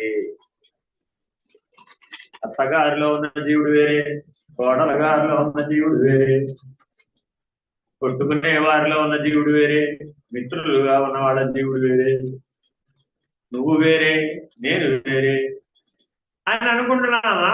84 లక్షల జీవరాశులలో ఉన్న జీవుడు ఒక్కడే అనుకుంటున్నామా? ఒక డాక్టర్ గారు ఒక పేషెంట్కి వైద్యం చేస్తున్నాడు. పేషెంట్ లో ఉన్న జీవుడు, తనలో ఉన్న జీవుడు ఒక్కడే అని భావిస్తున్నాడు అంటారు, వేరు వేరు అని భావిస్తాడు. వేరు వేరు లేకపోతే వైద్యం చేస్తాడు. వాడికి ఏ కష్టం వచ్చిందో నాకు అదే కష్టం, వాడికి గుండె నొప్పి వచ్చిందండి, నాకు కూడా గుండె నొప్పి వచ్చిందని డాక్టర్ అనుకున్నాడు. ఇంక వీడు వైద్యం చేస్తాడు, చేయలేడుగా. అంతేనా కాదు? కాబట్టి మనం కూడా ఇప్పుడు ఎలా ఫీల్ అయిపోతున్నామట?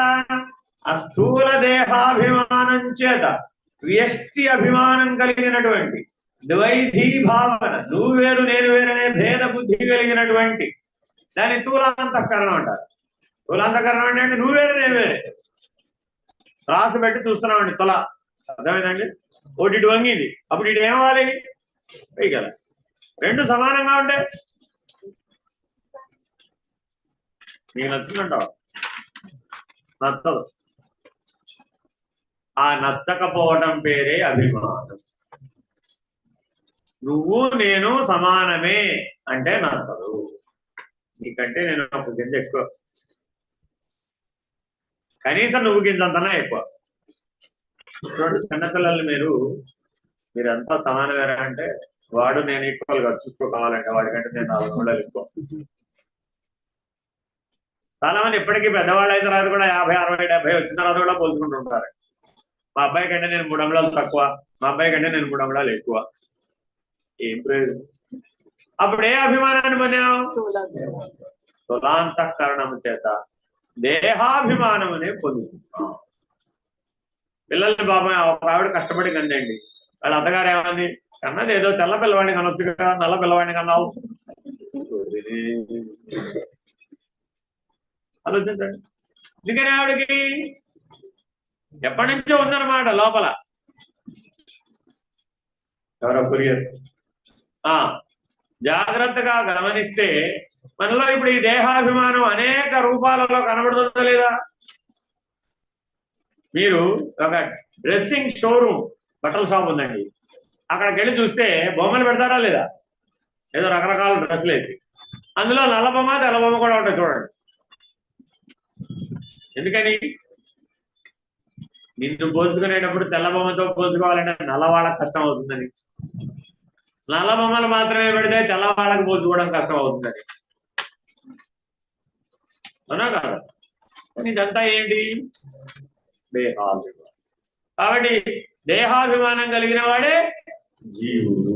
ఎన్ని దేహములు ఉన్నాయి మనకి? ఎన్ని దేహాలు ఉన్నాయి?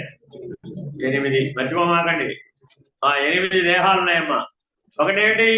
విశ్వ, తైజస, ప్రామ్య, ప్రత్యేగాత్మలు. ఇంకో 4 ఈశ్వర తన చతుష్టయం, విరాట్, హిరణ్య గర్భ, అవ్యాప్త, పరమ. ఎందుకు ఇలా చెప్తున్నాం ఎన్నిసార్లు అంటే గుర్తు పెట్టుకోవాలి కదా. మీరందరూ మెలకువలో జీవించేటప్పుడు ఎవరు? విశ్వడు. ఈ వైజాగ్ ఎవరిదండి? మాదే. ఇక్కడ ఉండేవాడు సరేనా కాదు? ఇక్కడ ఉండేవాళ్ళందరినీ వైజాగ్ ఎవరిదండి ఏం చెప్తారు? మాదేనండి, మా ఊరే అంటారా లేదా? ఏమిటి అభిమానం? విశ్వడు. నీ శరీరమే కాదు, ఈ ఊరు కూడా నీదే ఏకంగా. అభిమానం విస్తరించిందా విస్తరించలేదా? విస్తరించదా? అదే విశ్వడు. ఈ విశ్వమంతా నాదే కనబడంత మేరకు.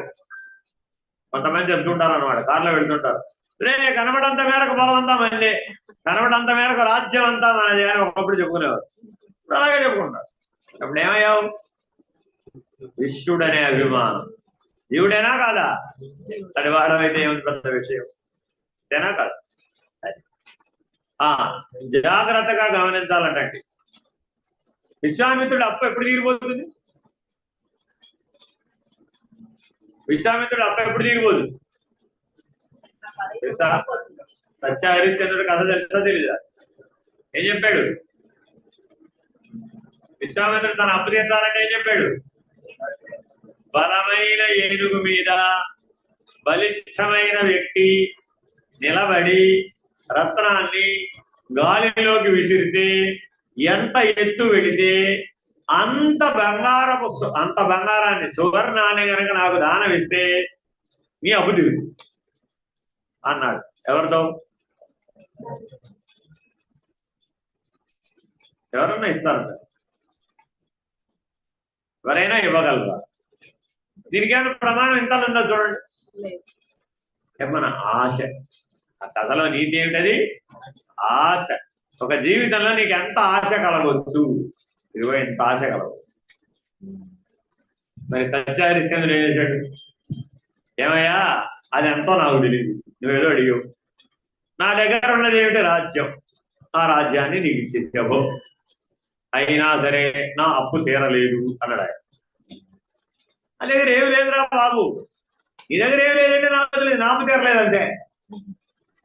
మనం కూడా ఈశ్వరుడు దగ్గర ఏం చెప్తాం? అయినా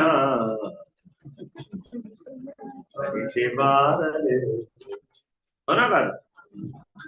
అవునా? అతని కాంక్ష నో జన్మలుగా, ఈ ఒక్క జన్మలో కాదు స్వామి, నో జన్మలుగా ఇలా ప్రయత్నం చేస్తూనే ఉన్నావు, ఈశ్వరారాధన చేస్తూనే ఉన్నావు, కోరికలు కోరుతూనే ఉన్నావు, ఆయన తీరుస్తూనే ఉన్నాడు.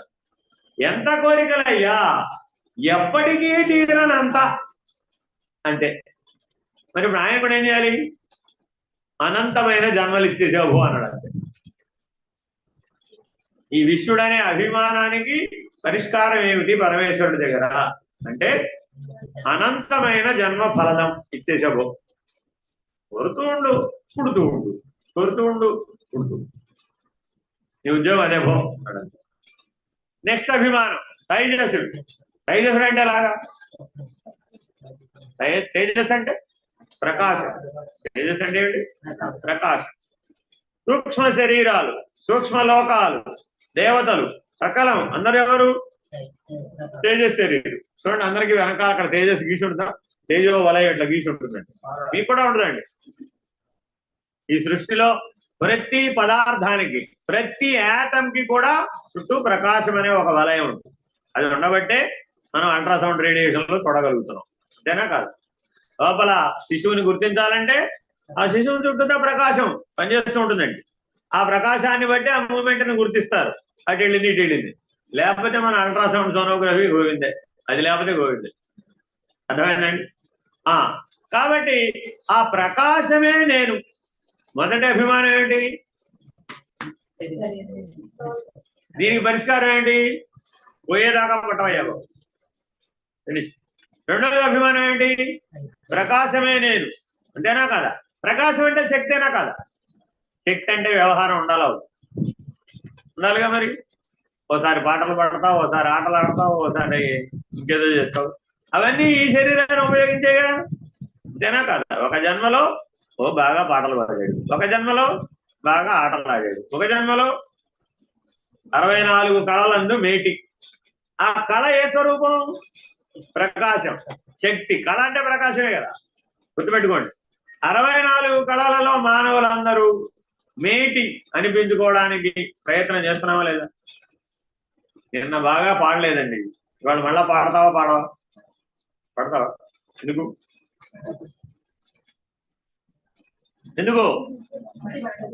తప్పట్లు కొట్టాలండి బాబు. మా శ్రీమతి గారు అంటూడు, ఎవరైనా తప్పట్లు కొట్టేవాళ్ళంటే నేను బాగా చెప్తాను. అర్థమేనండి? అంటే అర్థమైంది. ప్రతి వాడిలో కూడా అభినందన ఉంటుందా ఉండదా? ఆ అభినందన ఎప్పటికప్పుడు పనిచేస్తున్నా పనిచేయదు మనలో. ఏ రూపంలో? తేజస్సు పెరుగుతూ ఉంటుంది. మీరు ప్రశంసించినప్పుడు మీ ముఖం ఎలా విచ్చుకుంటుందో వచ్చు కదా. ఒకవేళ తిడితే అవునా కదా? ఇప్పుడు మీరు కావాల్సి వస్తే ఏ పిల్లవాడినైనా సరే యూజ్లెస్ పిల్లవ అన్నాం అనుకోండి, వాడే నీ అంతటి వాడు ఎవడు లేడురా బాబు అంటే అప్పుడేమైంది? ముఖం విచ్చుకో. ఎలా? ప్రకాశానికి ఉన్న లక్షణం అన్నమాట ఇది, గుర్తుపెట్టుకోండి. మీరు ఎదుటివాడిని, మిమ్మల్ని మీరైనా సరే, మిమ్మల్ని మీరు రోజు తిట్టుకోండి, ఏమైపోతారు? అదే డిప్రెషన్ అంటే, వేరే ఇంకేం లేదు. డిప్రెషన్ అంటున్నావే, ఏమి డిప్రెషన్ అంటే అర్థం ఏంటి? నువ్వే నిందించుకోవడం. నేను ఒట్టి వేస్ట్ ఫెలోని, నేను ఎందుకు పనికిరాని వాడిని, నేను పాపిని అని పదే అనుకుంటూ పోయామనుకోండి, నా జీవితం ఇంతే, నా దుఃఖాలకు దుఃఖం తప్ప వేరే మార్గం లేదు, నా జీవితం అంతా కష్టాలే, ఇలా అన్ని నెగటివ్ థాట్స్ అన్నిటినీ కంటిన్యూ చేసామనుకోండి, అప్పుడు ఏమైపోయింది?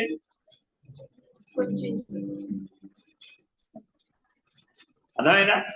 తమో గుణం యొక్క ప్రభావం బలపడిపోతుంది, అజ్ఞానం యొక్క ప్రభావం బలపడిపోయి తేజో విహీనంగా తయారు. అందుకే చూడండి, ఏడ్చే వాళ్ళ మొహం నల్లగా ఉంటుంది, నవ్వేవాళ్ళ మొహం ప్రకాశంతో. చూసుకోండి మీరు కాదు. మీరు ఎప్పుడైనా సరే బాగా ఏడ్చారు అనుకున్నప్పుడు ఎలా ఉంటుంది? మీ ఫేస్ మీరే అద్దంలో చూసుకోవడానికి పనిచేస్తారు. ఎందుకని? ఆ లక్షణం పోయిందన్నమాట. తేజస్ శరీరం అనే లక్షణం ముడుచుకు. ఈ తేజస్ శరీరం అనే అభిమానం కూడా పునర్జన్మకు కారణమే. ఈయన కూడా పుట్టడానికి అవకాశం ఇచ్చేసాడు. ఎక్కడ ఇచ్చాడు? ఇప్పుడు 14 లోకాల్లో ఇచ్చాడు. అక్కడ ఈ శరీరమే నేనంటేనేమో ఇక్కడ అనేక సార్లు పుట్టిపోమన్నాడు మర్త్య లోకంలో. అదే తేజస్ శరీరం నేనన్నాడు, ప్రకాశమే నేనన్నాడు. అయితే ఓ పనిచేయరా బాబు, నువ్వు దేవతా శరీరాలలో యక్ష రాక్షస విద్యాధర సిద్ధ పురుష కిన్నర గాంధర్వ ఇత్యాది లోకములందు పుట్టిపోతూ ఉంటుంది. ఆ కాలంలో పుట్టిపోతూ ఉంటావు. అంతే. ఇప్పుడు పుట్టడం పోవడం పోయిందే. అష్టదిక్పాలకులు పుట్టిపోతూనే ఉంటారు, వాళ్ళ కాలగమనంలో, వాళ్ళ పద్ధతులలో. దేవతలు 33 కోట్ల దేవతలు వాళ్ళ పద్ధతులలో, వాళ్ళ కాలగమనం పుడుతుంటారు. మూడో అభిమాని ప్రాజ్ఞుడు. అంటే ఏంటి? ప్రజ్ఞేయ శరీరం. నేను ఎంత తెలివైన వాడినో తెలుసుకోవాలి, ఏదైనా తెలుసుకోగలను అనేటటువంటి వాడు లోపల వాడు ఉంటాడా? బయటికి రాడు వీడు, లోపల ఉంటాడండి. అంటే కర్మక్షేత్రంలో చెప్పేటప్పుడు ఒక తీరుగా చెప్తున్నాం, ఇక్కడ ఇది జ్ఞానంతో చెప్తున్నాం కాబట్టి ఇక్కడ చెప్తున్నాం. కర్మక్షేత్రంలో చెప్పినప్పుడు స్థూల శరీరంలో నుంచి సూక్ష్మ శరీరానికి, సూక్ష్మ శరీరం నుంచి స్థూల శరీరానికి మధ్యలోనే చెప్తారు కాబట్టి అక్కడ పున్నామ నరకం అనేంత వరకే చెప్పారు. అర్థమేనండి? కాబట్టి కర్మాధిష్టానం ఎవరయ్యా అంటే దైవమే. కానీ ఇప్పుడు మనం బ్రహ్మం అనేటటువంటి నిర్ణయం మీద మాట్లాడుతున్నాం కాబట్టి 14 లోకాల దగ్గర ఆగటం లేదు కాబట్టి ఆ నిర్ణయంతో చెప్తున్నారు ఈ విధానాన్ని. అది అంటే తక్కువ ఎక్కువలో నిన్న మొదట్లోనే చెప్పాం. మళ్ళా అది తక్కువ ఇది ఎక్కువ అంటే మళ్ళీ అజ్ఞానమే. తక్కువ ఎక్కువలతో పని లేదు ఇక్కడ. మన పని ఏంటి ఇప్పుడు? నీ లక్ష్యం జన్మరాహిత్యం అయితే, నిరాలంబం అయితే అప్పుడే ఈ అన్వయాలు పనికి వస్తాయి. అలా కాదన్నాం అనుకోండి మొత్తం తప్పే. అర్థమేనండి? ఈ విచారణ అంతా పనికిరాదు. ఎప్పుడు? ఇక్కడే మాట్లాడుకుంటే. అర్థమైందండి? కేవలం జన్మరాహిత్యం, కేవలం నిరాలంబం, కేవలం పటబయలు, కేవలం అచలం, కేవలం పరబ్రహ్మం మాత్రమే నా లక్ష్యం అనుకున్న వాడికి జనన మరణ రాహిత్యాన్ని మాత్రమే లక్ష్యంగా స్వీకరిస్తేనే ఈ విచారణ పనికొస్తుంది.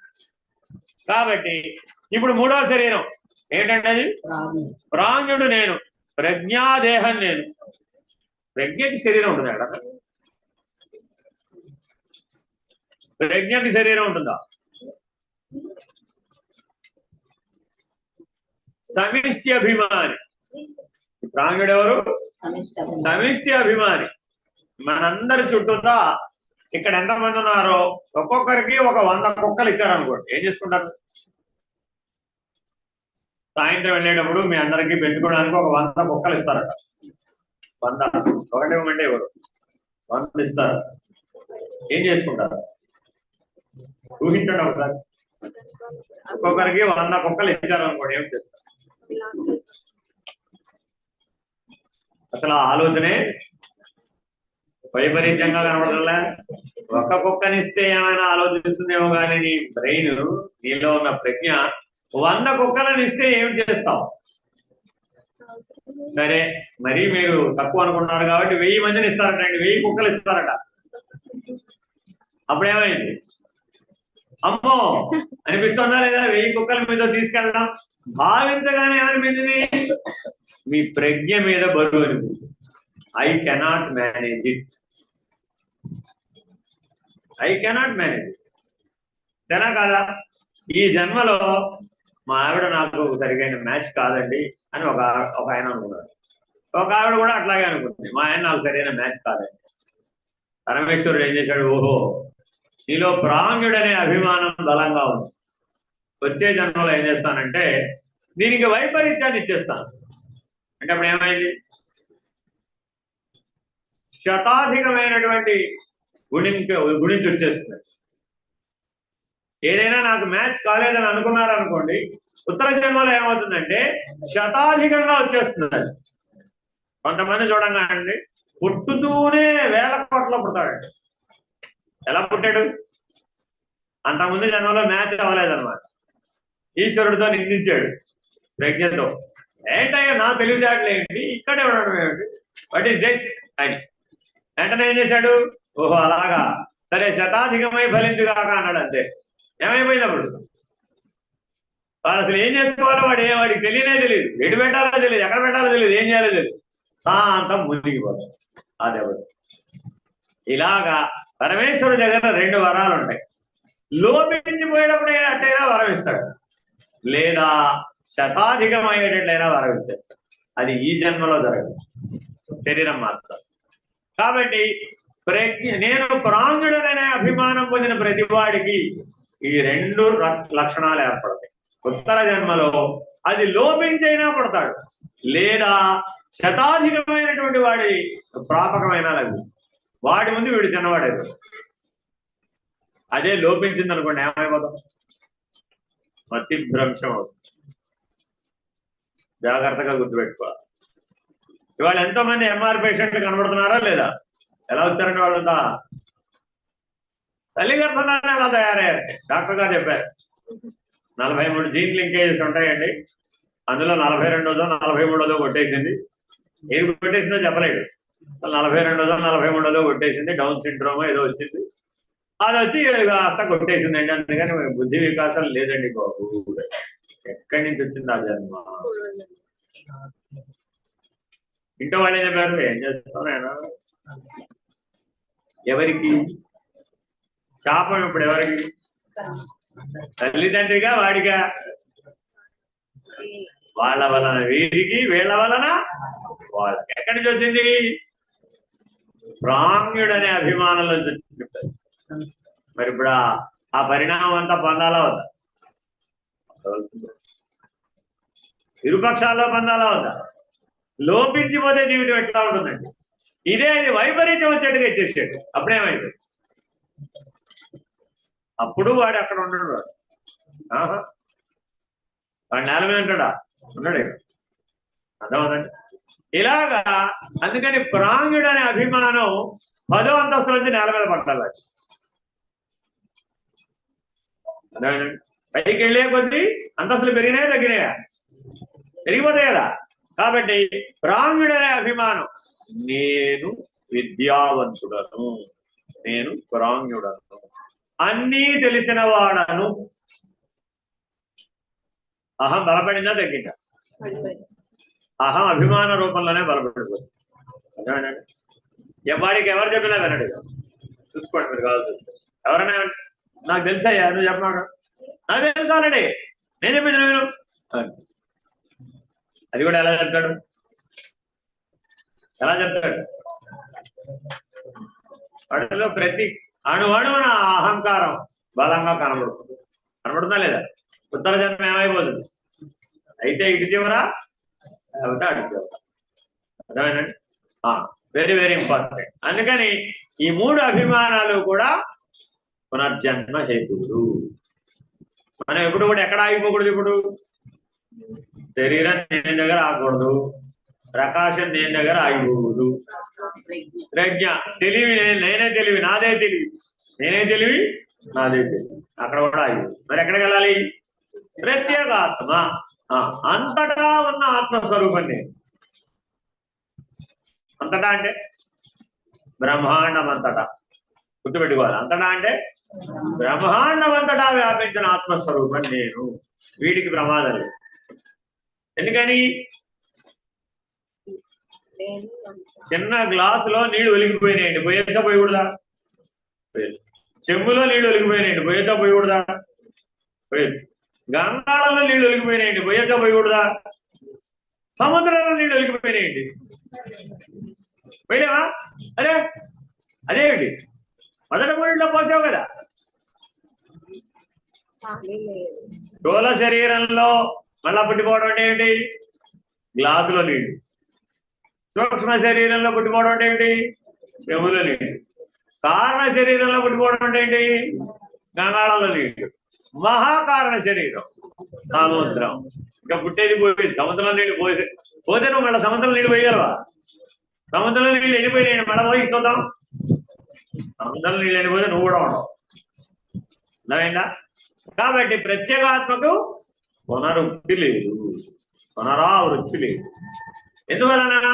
అది సాక్షాత్తు పరమాత్మే అయి ఉన్నది. సరే, ఇదంతా వ్యష్టి. మళ్ళా సమిష్టి లెక్కేద్దాం. విరాట్. విరాట్ ఏమిటి? మళ్ళా పరమాత్మ యొక్క స్థూల శరీరం. విరాట్ ఏమిటండి? పరమాత్మ యొక్క స్థూల శరీరం. అది నువ్వు లోకాల పేర్లు చెప్పుకో, ఏ పేర్లైనా చెప్పుకో, బ్రహ్మాండాలే అనుకో. ఈ సృష్టిలో ఎన్ని బ్రహ్మాండాలు ఉన్నాయి? 30 కోటి. అనేక కోటి కాదు, ఎన్నున్నాయి? 30 కోటి. జగన్నాథుడు చెప్పాడు, పూరి జగన్నాథుడు బ్రహ్మగారికి చెప్పాడు, ఆయన ఎన్ని బ్రహ్మాండాలు అయ్యా, నేను ఒక బ్రహ్మని, అలాంటి వాళ్ళు ఎంతమంది ఉన్నారని అడిగాడు బ్రహ్మాండ పురాణం. అడిగితే 30 కోటి ఉన్నారు పోమన్నారు. అంతే. 30 కోటి అంటే 300. 30 అంటే 300. 300 కోట్ల బ్రహ్మాండాలు ఉన్నాయి, 300 కోట్ల బ్రహ్మలు కూడా ఉన్నారు అని చెప్పాడు ఆయన. అర్థమైందండి? ఇప్పుడు వీళ్ళందరూ ఎవరు? విరాట్ రూపం. ఈ 30 కోటి అంతా ఎవరు? విరాట్ రూపం. ఎవరికి? విశ్వపురుషుడు, పురుషోత్తముడైనటువంటి పరమాత్మకు ఇది విరాట్ రూపం. 30 కోటి బ్రహ్మాండాలు. మరి వాటిలో ఉన్నటువంటి కాంతి, ఆ బ్రహ్మాండాలన్నీ ఏ రూపంలో ఉన్నాయి? కాంతి రూపంలోనే కదా. మనం ఏం చెప్తున్నాం? ఇదిగో సూర్యుడు ఎక్కడ ఉన్నాడు, వీడి తర్వాత అదిగో ఆ నక్షత్రం ఉంది, సిరియస్ నక్షత్రం ఉంది, ఆ తర్వాత ఇంకో నక్షత్రం, ఏదో పేర్లు పెట్టేసాం మనకు తోచిన పేర్లు. పురాణాల్లో వాళ్ళ పేర్లు వాళ్ళు పెట్టేది. ఏ పేరు పెడితే ఏమైంది? ఇప్పుడు అక్కడ ఉన్నటువంటి ప్రకాశం అంతా ఎవరు? ఆ హిరణ్య గర్భుడే. బ్రహ్మాండములను ప్రకాశింపజేసేవాడు ఎవడయ్యా అంటే హిరణ్య గర్భుడే. అనేక గెలాక్సీ లేదా మన వాళ్ళు దుర్బిళ్ళ పెట్టి చూస్తున్నారా లేదా? అవి ఎలా గుర్తించగలుగుతున్నారు? ప్రకాశం ఉంటేనే. అంతేనా? ఆ నక్షత్రం ఈ నక్షత్రంతో ఢీకొంది. రోజు నాసా న్యూస్ చూస్తూ ఉంటాను నేను. ఆ నాసా న్యూస్ లో ప్రతి దాంట్లో వడిచుంటాడు, ఈ నక్షత్రం ఆ నక్షత్రంతో కొట్టింది, ఈ నక్షత్రం పోయింది, ఆ బ్రహ్మాండం పోయింది, ఈ సూర్యుడు పోయాడు, ఇట్లా చెప్తుంటాడు. నేను వచ్చేటప్పుడు న్యూస్ చదివాను. మన సూర్యుడికి 300 మిలియన్ల రెట్లు ఉన్నటువంటి నక్షత్రం ఒకటి ఉందట. ఇది 300 మిలియన్ల రెట్లు మన సూర్యుడికి. ఆ నక్షత్రం దానికంటే పెద్ద నక్షత్రమైన దాని చేత మింగబడింది. దానికి దగ్గరగా మనం కూడా వెళ్తున్నాం. ఎప్పటికి చేరుతాము? 400 బిలియన్ల సంవత్సరాల తర్వాత అక్కడికి. ఆ పాయింట్ కి రీచ్ అవడానికి మనకి ఎంత టైం పడుతుంది? 400 బిలియన్ ఇయర్స్. 400 బిలియన్ ఇయర్స్ తర్వాత ఏమైపోతాడు ఈ సూర్యుడు? సూర్యుడు కూడా అవుతాడు. అంతేనా కదా? మరి ఇప్పుడు ఈ తేజస్సు వెళ్ళిపోయినట్టేనా కాదా? ఇలాగా ఆ 30 కోటి బ్రహ్మాండాలలో ప్రకాశ రూపంలో వ్యాపించిన వాడు ఎవడయ్యా అంటే ఆ హిరణ్య గర్భుడే. సరే, ఈ 30 కోటి బ్రహ్మాండాలు అసలు ఎందుకు ఉత్పన్నం కావాలి? ఎందుకు కావాలి? కారణ శరీరం ఉంటేనే కదా. కాబట్టి అక్కడ కారణ శరీరం ఎవరు? అవ్యక్తం. అవ్యక్తం అంటే అమ్మవారే. అవ్యక్తం అంటే బ్లాక్ హోల్. అవ్యక్తం అంటే ఏంటంటే బ్లాక్ హోల్, కృష్ణబిలం. అందులోంచే వెదజల్లబడుతూ ఉంటే బ్రహ్మాండాలు, అందులోకి తీసుకోవాలి. కృష్ణబిలమే అవ్యక్తం. అదే ఏదంటే మనం పేర్లేదు, భాషలో వాళ్ళు పేర్లేట్టుకుంటే మన భాషలో మనం పేరు. ఇలాగా విరాట్ హిరణ్య గర్భ అవ్యాకృత దేహములతో విశ్వమంతా బ్రహ్మాండములంతా వ్యాపించి తీసుకోబడుతూ వెదజల్లబడుతూ ఉన్నది. అది సమిష్టి. సరే, ఇంతకీ పరమాత్మ ఎక్కడ ఉన్నాడు? ఆ మూడింటికి అవుతారా? ప్రత్యేగాత్మ ఎక్కడ ఉన్నాడు? ఈ మూడింటికి అవుతారా? కాబట్టి ఎప్పటికైనా సాధన పూర్వకంగా ఈ మూడింటిని దాటాలి, విచారణ పూర్వకంగా ఆ మూడింటిని దాటాలి. చాలా మంది ఏమనుకుంటున్నారంటే సాధన పూర్వకంగా ఆ మూడింటిని దాటాలనుకుంటారు. అవుతుందంటారు ఎప్పటికన్నా? ఒక స్పేస్ షిప్ వేసుకుని ఆ విషయం అవతలకు వెళదామని మనం ప్రయత్నం చేసామనుకోండి, ఎప్పటికి వెళదామంటారు? తెలియదు అసలు. ఆ తెలియదే అవి తెలియదని ఎన్నిటికైతే చెప్తున్నామో ఆ తెలియదంతా ఏమిటి? అవ్యక్తం. ఎప్పుడు తెలుస్తుంది? వ్యక్తం అయితే తెలుస్తుంది, అంతే. కాబట్టి సమిష్టిలో ఎప్పుడు కూడా సాధనతో దాడతానని అనకూడదు. సమిష్టిలో ఎలా దాటాలి? విచారణతో దాటాలి. అర్థమైందా? ఉదాహరణ చెప్పనా? డాక్టర్ గారు వైద్యం చేయాలంటే ఆయన దగ్గరకు వచ్చిన పేషెంట్లకు వచ్చిన రోగాలన్నీ ఆయనకు కూడా రావాలి. ఎప్పటికైనా వైద్యం చేస్తాడు నేను? ఎప్పటికైనా వైద్యం చేయగలడా? అలా అనుకున్నాడు హానిమన్. అవన్నీ తన మీదే తాను ప్రయోగించుకుని ఆ లక్షణాలన్నీ రాసుకుని ఆ వ్యాధులన్నీ రాసి వాటన్నిటికీ మళ్ళా యాంటీడోట్ కనుక్కుని ఆ యాంటీడోట్ తో సహా రాశాడు. కానీ అది ఎప్పటికైనా పూర్తవుతుందా? అవలేదు. చివరికి ఏం రాశాడు? Every doctor should prepare his own repertory అని రాశాడా లేదా? ఎందుకని? That is never ending story. ఆ భారతం ఎప్పటికీ కావు. ఎందుకని? వ్యాధులు ఎప్పటికీ వస్తూనే ఉంటాయి, మందులు ఎప్పటికీ కనుక్కుంటూనే ఉంటాయి. అంతే కదా? ఎలోపతిలో కూడా మనం మందులు కనుక్కోవడం ఆపేసామని ఎప్పటికైనా చెప్తామా? ఎప్పటికీ చెప్పం. వ్యాధులు ఎప్పటికైనా అయిపోతాయా? అయిపోయి అని చెప్పి ఇప్పుడు ఆ వ్యాధులన్నీ డాక్టర్కి వస్తే గాని ఆయనకు అనుభవం ఉంటే గానీ ఆయన వైద్యం చేయలేదండి అన్నాడు అనుకో. అలాగే అన్ని బ్రహ్మాండాలు నేను స్థూల దేహంతో వెళ్ళి చూసొచ్చి చెప్తానండి అన్నాం అనుకోండి, ఎప్పటికైనా అవుతుంటారు. కాబట్టి సమిష్టిని ఎలా అధిగమించాలి? విచారణ వివేకంతో అధిగమించాలి. దాని ద్వారా ఏం రావాలి? వివేకం రావాలి. ఆ వివేకంతో అధిగమించాలి. వ్యష్టికి సంబంధించిన ఎలా అధిగమించాలి? సాధనతో అధిగమించాలి. అర్థమేనండి? వ్యష్టికి కూడా విచారణే పెట్టాం. అప్పుడేమైంది? వ్యష్టికి కూడా విచారణ పెట్టాం. ఏమైంది? ఏమైంది? అభిమానం తొలగదు. ఏమైందంటే అభిమానం తొలగదు. అభిమానం తొలగకపోతే ఏమిటైంది? పునర్జన్మ.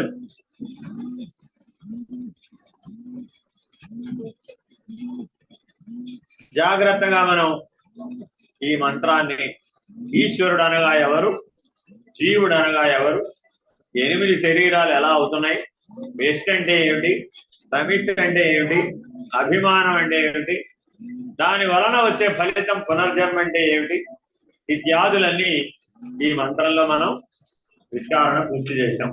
సమయం ఎంత? 5వ శ్లోకం.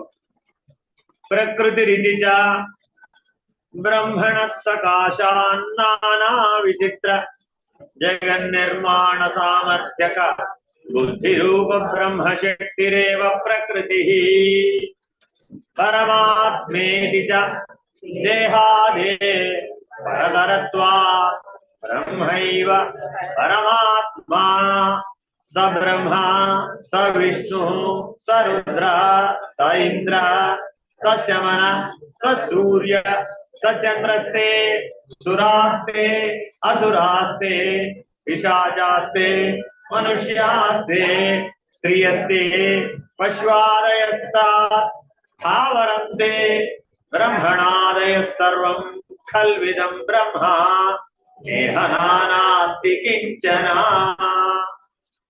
ఈ చివరి 2 మాటలను మహావాక్యాలకి అంత్యములుగా, అంటే మహావాక్యాల చివరి మాట ఏమిటి? అయమాత్మ బ్రహ్మ. అనుభవంతో చెప్పేవి ఏమిటంటే అయమాత్మ బ్రహ్మ. అది నిర్ణయమైనటువంటి వాళ్ళకి చెప్పేవి 2 వాక్యాలు. అయమాత్మ బ్రహ్మని ఎవరికైతే నిర్ణయమైందో వాళ్ళకి గురువు గారు పరబ్రహ్మాన్ని నిర్వచించడం కోసమని, నిరూపించడం కోసమని 2 వాక్యాలు చెప్తారు. అదేమిటయ్యా? సర్వం ఖల్విదం బ్రహ్మ నేహ నానాస్తి కించన. ఇవి 2 పరబ్రహ్మాన్ని నిరూపించడానికే పనికొస్తాయి, బ్రహ్మాన్ని నిరూపించడానికి పనికొస్తాయి. ఎవరికి చెప్పొచ్చు? అధికారికం ఎవరికి ఉంది? అయమాత్మ బ్రహ్మమనే నిర్ణయం కలిగిన వారికి ఉంది. అయమాత్మ బ్రహ్మమని అన్నవాడికి దేవభావం ఉంటుందంటారా? అయమాత్మ బ్రహ్మమనే వాడికి దేవభావం ఉందా? లేవు. 3 గుణాలు ఉన్నాయా? 3 గుణాలు లేకపోతే విషయాలు ఉన్నాయా? విషయాలు లేకపోతే సుఖ దుఃఖాలు ఉన్నాయా? సుఖ దుఃఖాలు లేకపోతే భోక్త ఉన్నాడా? భోక్త లేకపోతే కర్మఫలం ఎవరికి? భోక్త లేకపోతే కర్మఫలం ఎవరికి? ఈశ్వరుడు కర్త కాదు కదా, ఈశ్వరుడు అకర్త కదా. మరి కర్మఫలం ఎవరికి? మహావాక్య విజ్ఞానం కలిగినటువంటి వాడు జ్ఞాని. ఆ జ్ఞాని యొక్క కర్మఫలం ఎవరికి? ఎవరికి?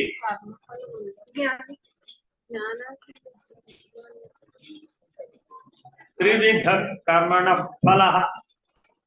భగవద్గీత. కర్మకు 3 రకాలైన ఫలితాలు ఉన్నాయి. ఒకటేంటి? అనిష్టమిష్టం మిశ్రంచ త్రివిధ కర్మణం ఫలం. ఇష్టమైన ఫలం, అనిష్టమైన ఫలం, మిశ్రితమైన ఫలం. ఈ 3 కర్మ ఫలాలు అని పరమాత్మ చెప్తున్నాడు. మరి కర్తే లేడు, జ్ఞానికి కర్త లేడు. ఎందుకని? ఉన్నదంతా బ్రహ్మము. ఉన్నదంతా బ్రహ్మం అన్నప్పుడు కర్త లేకపోతే కర్మఫలం ఎవరికి చెందాలి? మరి కర్మఫలం ఎవరికి చెందాలి? కర్మఫలం ఎవరికి చెందాలి? నేహ నానాస్తి కించన. నాహము నా అస్తి నటించనా. నేనే లేనని అంటూ ఉంటే నేను చేయడం ఏమిటి, చేసిన దానికి ఒక ఫలం ఏమిటి, ఆ ఫలం ఎవరికి చెందుతుంది? అర్థం లేదు.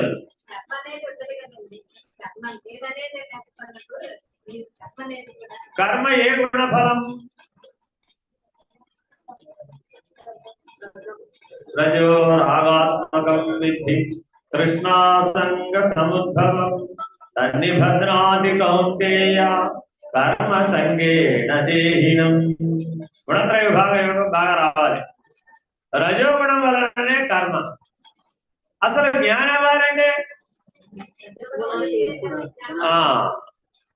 తామసంబు విడక తత్వంబు కనరాదు, రాజసంబు విడక రాదు ముక్తి, సాత్వికంబు మరి మోక్ష సాధనమయ్యుండు అఖిల జీవ సంగ ఆత్మలింగ.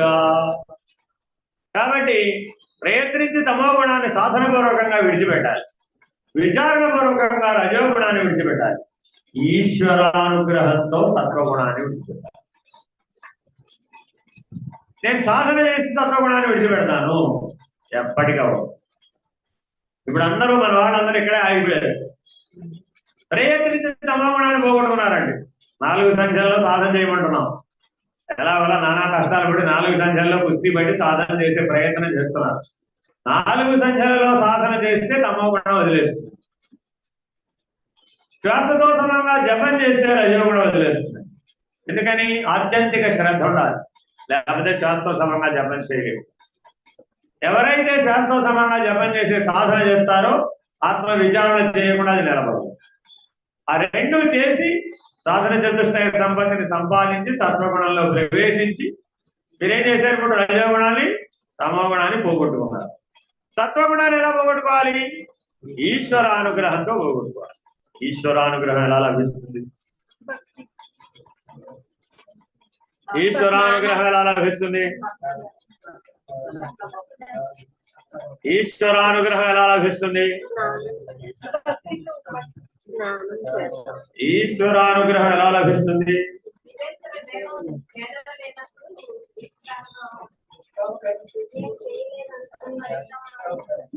ఈశ్వరానుగ్రహం ఎలా లభిస్తుంది?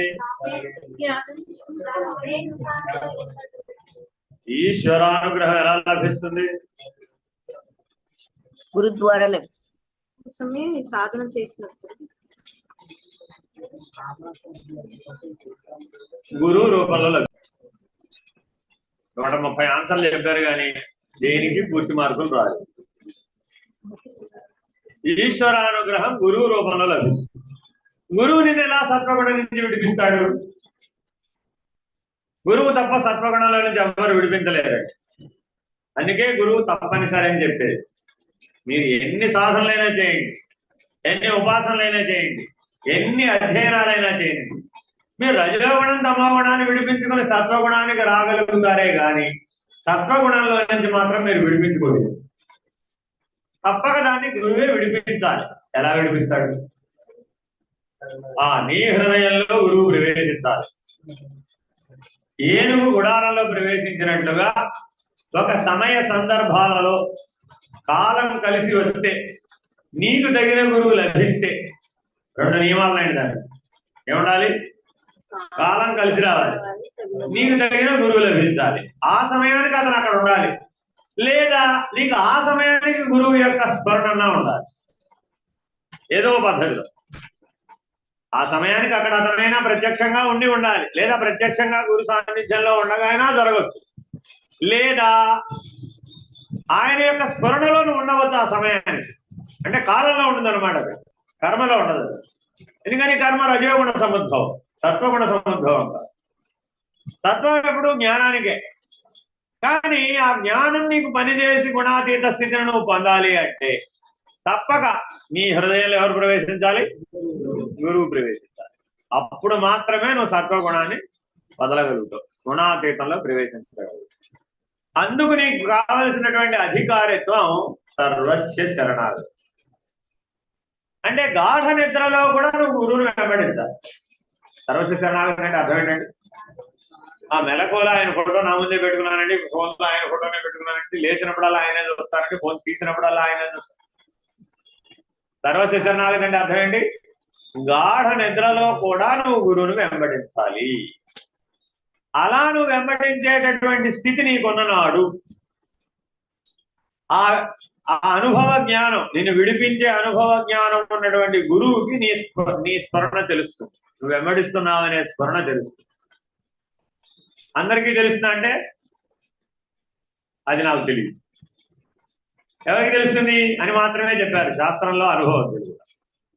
ఎవరికైతే ఆ సర్వశరణాగతి స్థితిని తెలుసుకోగలిగి సద్గురుమూర్తి అయి ఉండి తాను సహజంగా ధరించినటువంటి వాడై ఉండి తాను పరబ్రహ్మమై ఉన్నటువంటి వాడికి గాఢ నిద్రలో కూడా తనను వెంబడించేటటువంటి వాళ్ళు ఎవరైతే ఉంటారో వాళ్ళు వాళ్ళకి తెలియబడతారు. తెలియబడ్డప్పుడు ఆయన అక్కడ గాఢ నిద్రలో ఉండి ఉండదు. అతని శరీరం నిద్రపోతూనే ఉంటుంది, కానీ అతని ప్రజ్ఞ మేలుకొని ఉంటుంది.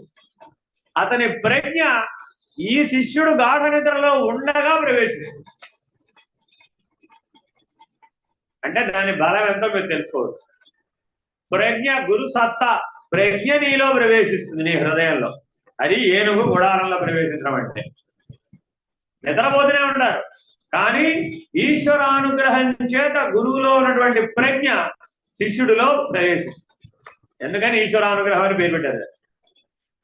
అప్పుడు అతను లేవగానే గుణాతీత స్థితిలోకి చేరిపోతాడు. అంతే. కాబట్టి మీకేమేమి తెలిసి ఉండాలి? గుణాతీతం అంటే ప్రకృతి అంటే ఏమిటి, బ్రహ్మత్వం అంటే ఏమిటి, మహావాక్యాలు అంటే ఏమిటి, మహావాక్యాలకు అవతల ఉన్నటువంటి పరబ్రహ్మం అంటే ఏమిటి అనేది తెలిసి ఉండాలి. అదంతా ఈ శ్లోకంలో చెప్తున్నారు, ఈ మంత్రంలో చెప్తున్నారు. కాబట్టి ఎప్పటికైనా కర్మ మార్గంలో ప్రయాణం సాగించి సాధనా మార్గంలో ప్రయాణించేటటువంటి మానవుడు సద్గురువును ఆశ్రయించి మహావాక్య శ్రవణం చేసి మహావాక్యాల ద్వారా ప్రవేశించినటువంటి గురు సత్తాన్ని ఆధారంగా చేసుకొని తాను కూడా అయమాత్మ బ్రహ్మముగా మేల్కోవాలి. అలా మేల్కొన్నటువంటి వాడికి రెండు వాక్యాలు మరలా గురువు గారు చెప్తారు మౌనంలో. ఈ రెండు చెప్పడానికి నోటితో చెప్పడం కుదరదండి. ఎంతో చెప్తారు? మౌన వ్యాఖ్య. అవేమిటవి? సర్వం ఖల్విదం బ్రహ్మ నేహ నానాస్తి కించన. అచల సిద్ధాంతంలో ప్రారంభించే బోధ ఈ రెండు వాక్యాలతో ప్రారంభిస్తారు. పూర్ణ మంత్రాలు చెప్పేటప్పుడు, త్రయ మంత్రాలు చెప్పేటప్పుడు ఈ రెండు వాక్యాలతో ప్రారంభించి చెప్పడం మొదలు పెడతారు, బోధిస్తారు. మరి మౌనంలో ఎలా చెప్పాలి? మాటలతో ఎలా చెప్తావు? మాటలతో చెప్పినప్పుడు మహావాక్యాల పరిధిలోకి వచ్చేస్తుంది, శబ్ద బ్రహ్మం పరిధిలోకి వచ్చేస్తుంది. నిశ్శబ్దో బ్రహ్మ ఉచ్యతే అనే పరబ్రహ్మం అనే దగ్గర అది నిలబడదు. కాబట్టి ఎవరైనా బోధ చేస్తున్నామంటే ఆ బోధ ఎక్కడికి వచ్చేస్తుంది? మహావాక్యాల పరిధిలోకి వచ్చేస్తుంది. తెలుసుకోవాలన్నమాట.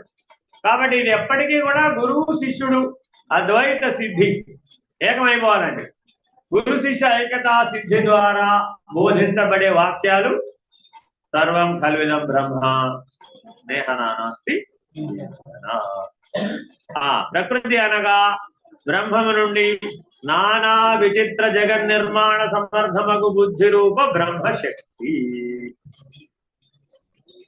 ఓం భూర్భువస్సువః తత్సవితుర్వరేణ్యం భర్గో దేవస్య ధీమహి ధియో యో నః ప్రచోదయాత్.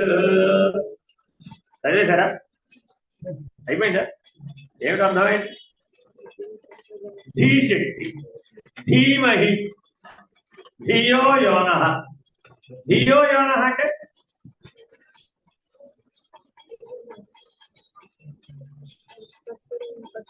నీవెక్కడి నుంచి వచ్చావు? మీ తల్లి యోని నుంచి వచ్చావు, అంతేనా కాదా? ఈ బ్రహ్మాండం మహద్యోని నుంచి వ్యక్తమైంది. దానికి ఏమైనా పేరండి? మహద్యోని. అర్థమైందా? ఈ ప్రతి జీవి ఎందులో చూస్తున్నాడు? వాడి తల్లిలో చూస్తున్నారు. అలాగే ఈ బ్రహ్మాండం మహద్యోని నుంచి, మహాకారణ శరీరం అనేటటువంటి స్థితి నుంచి ఉత్పన్నమైంది. స్థూల శరీరం నుంచి మహాకారణ శరీరం వరకు ఉన్న సకల బ్రహ్మాండమును వ్యాపించి ఉన్నటువంటి బుద్ధిశక్తి, బ్రహ్మము. ఒప్పుకుంటారా ఒప్పుకోరా? ఆ బుద్ధిశక్తే ప్రకృతి. ఆ బుద్ధిశక్తే ప్రకృతి. ఆ ధీశక్తే ప్రకృతి. అంతేనా కాదు? 104 జ్వరం వచ్చింది పేషెంట్కి, మందులు తోచేది ఎవరికి? ఏమన్యాయం అది?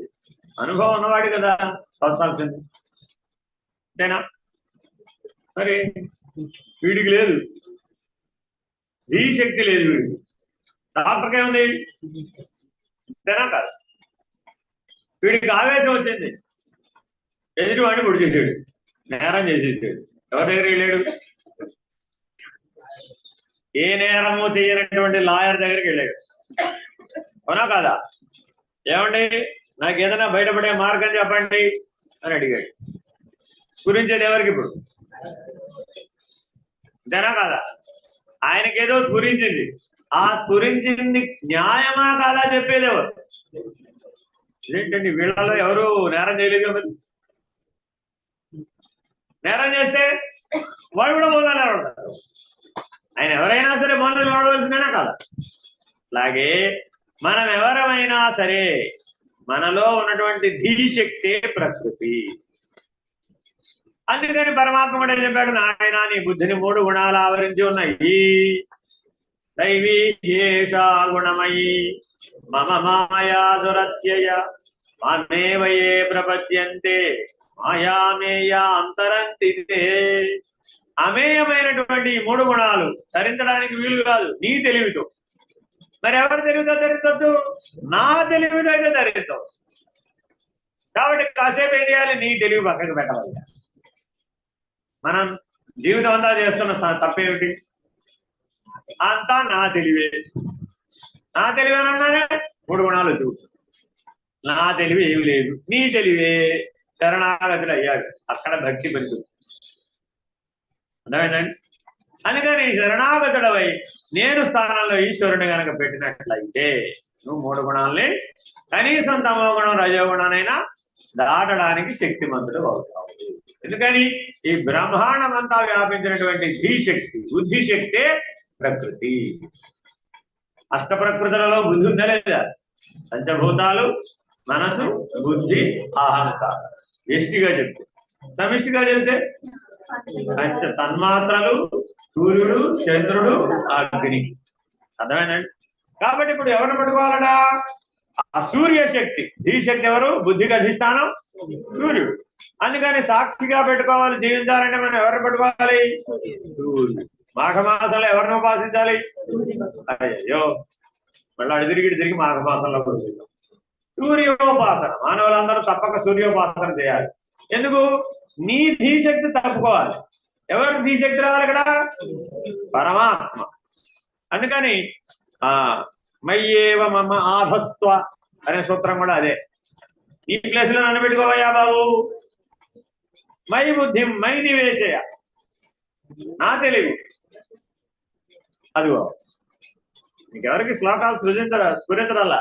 భగవద్గీత నోట్లో ఉండాలండి, ఉంటే వస్తా. ఎవరికి శిష్యుడు అవ్వాలి? నాకే శిష్యుడు. ఎవరి గురించి ఆలోచించాలి? నన్ను గురించి ఆలోచించు. ఎవరిని పట్టుకోవాలి? నన్నే పట్టుకో. నీ బదులు ఎవరిని పెట్టాలి? నన్నే పెట్టు. అన్నిటికీ అదే ఆన్సర్. మనం ఇప్పుడు ఏం చేసాం? అయితే గురువు, లేకపోతే ఈశ్వరు పెట్టేసేయాలన్నమాట. అన్నిటికీ వాళ్ళనే పెట్టేయాలి. ఎందుకని? వాళ్ళ అవతలికి వెళ్ళిన వాడు, వాళ్ళు తరించిన వాడు కాదు, వాళ్ళ మీద ఏం ప్రభావితం కాదు. ఎక్కడ దాకా వచ్చాం? పరమాత్మ ఎవడు? శరీరాదుల కంటే పరతరుడొకట వలన బ్రహ్మమే పరమాత్మ.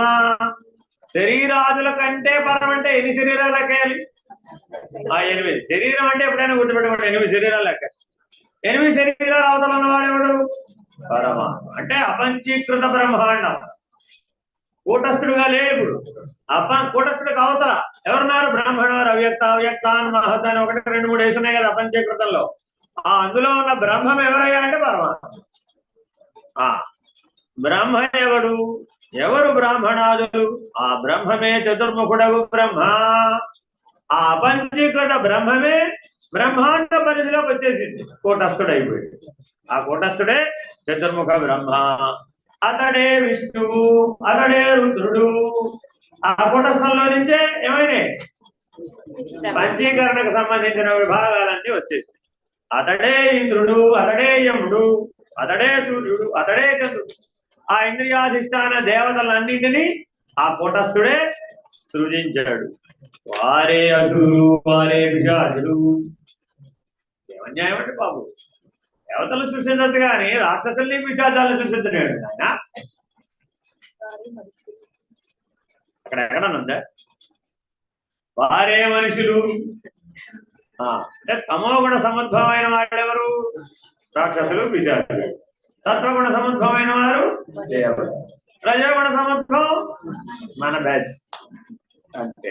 వారే స్త్రీలు, అతడే పశువాదులు, అదే స్థావరము. స్థావరం అంటే బ్రహ్మాండం. వారే బ్రాహ్మణాదులు, ఈ సర్వస్వము బ్రహ్మదే. ఇందు బ్రహ్మదేవుడు మొదలు బ్రాహ్మణాంతముకు భేదము కొంచెమైనది. ఈ బ్రహ్మాండ స్వరూపమును ఎరిగిన వాడెవడో వాడు బ్రాహ్మణుడు. ఈ బ్రహ్మమును ఎరిగిన వాడెవడో వాడు బ్రాహ్మణుడు. వాడు స్త్రీ అయినా, పశువైనా, మరొకటైనా, స్థావరమైన, జంగమమైన, జీవులైనా, రాక్షసులైనా, పిశాచులైనా, దేవతలైనా, ఎవరైనా కావచ్చు, చతుర్ముఖ బ్రహ్మగారి వరకు. ఆ బ్రహ్మ భవనాల్లోకే పునరావృత్తితో అర్జున. భగవద్గీత. ఆయన ఎప్పటి వరకు ఇది పైకి కిందకి తిరుగుతూ ఉంటుంది? పునరావృత్తి అంటే పైకి కిందకి తిరగడమేగా. ఎక్కడ దాకా తిరుగుతుంది? ఆ బ్రహ్మ భవనాల్లోకే, బ్రహ్మ పర్యంతం. దోమ దగ్గర నుంచి బ్రహ్మ దాకా, చీమ దగ్గర నుంచి బ్రహ్మ దాకా, హస్తి మశకాంతర భేదం లేకుండా, ఏనుగనే దోమనే భేదం నాకు లేదు. పైకి కిందకి తిరుగుతూ ఉంటాయి, పునరావృత్తిని పొందుతూ ఉంటాయి. కాబట్టి ఎప్పటికైనా మనం ఎక్కడికి చేరాలి? మన లక్ష్యం ఏమిటి?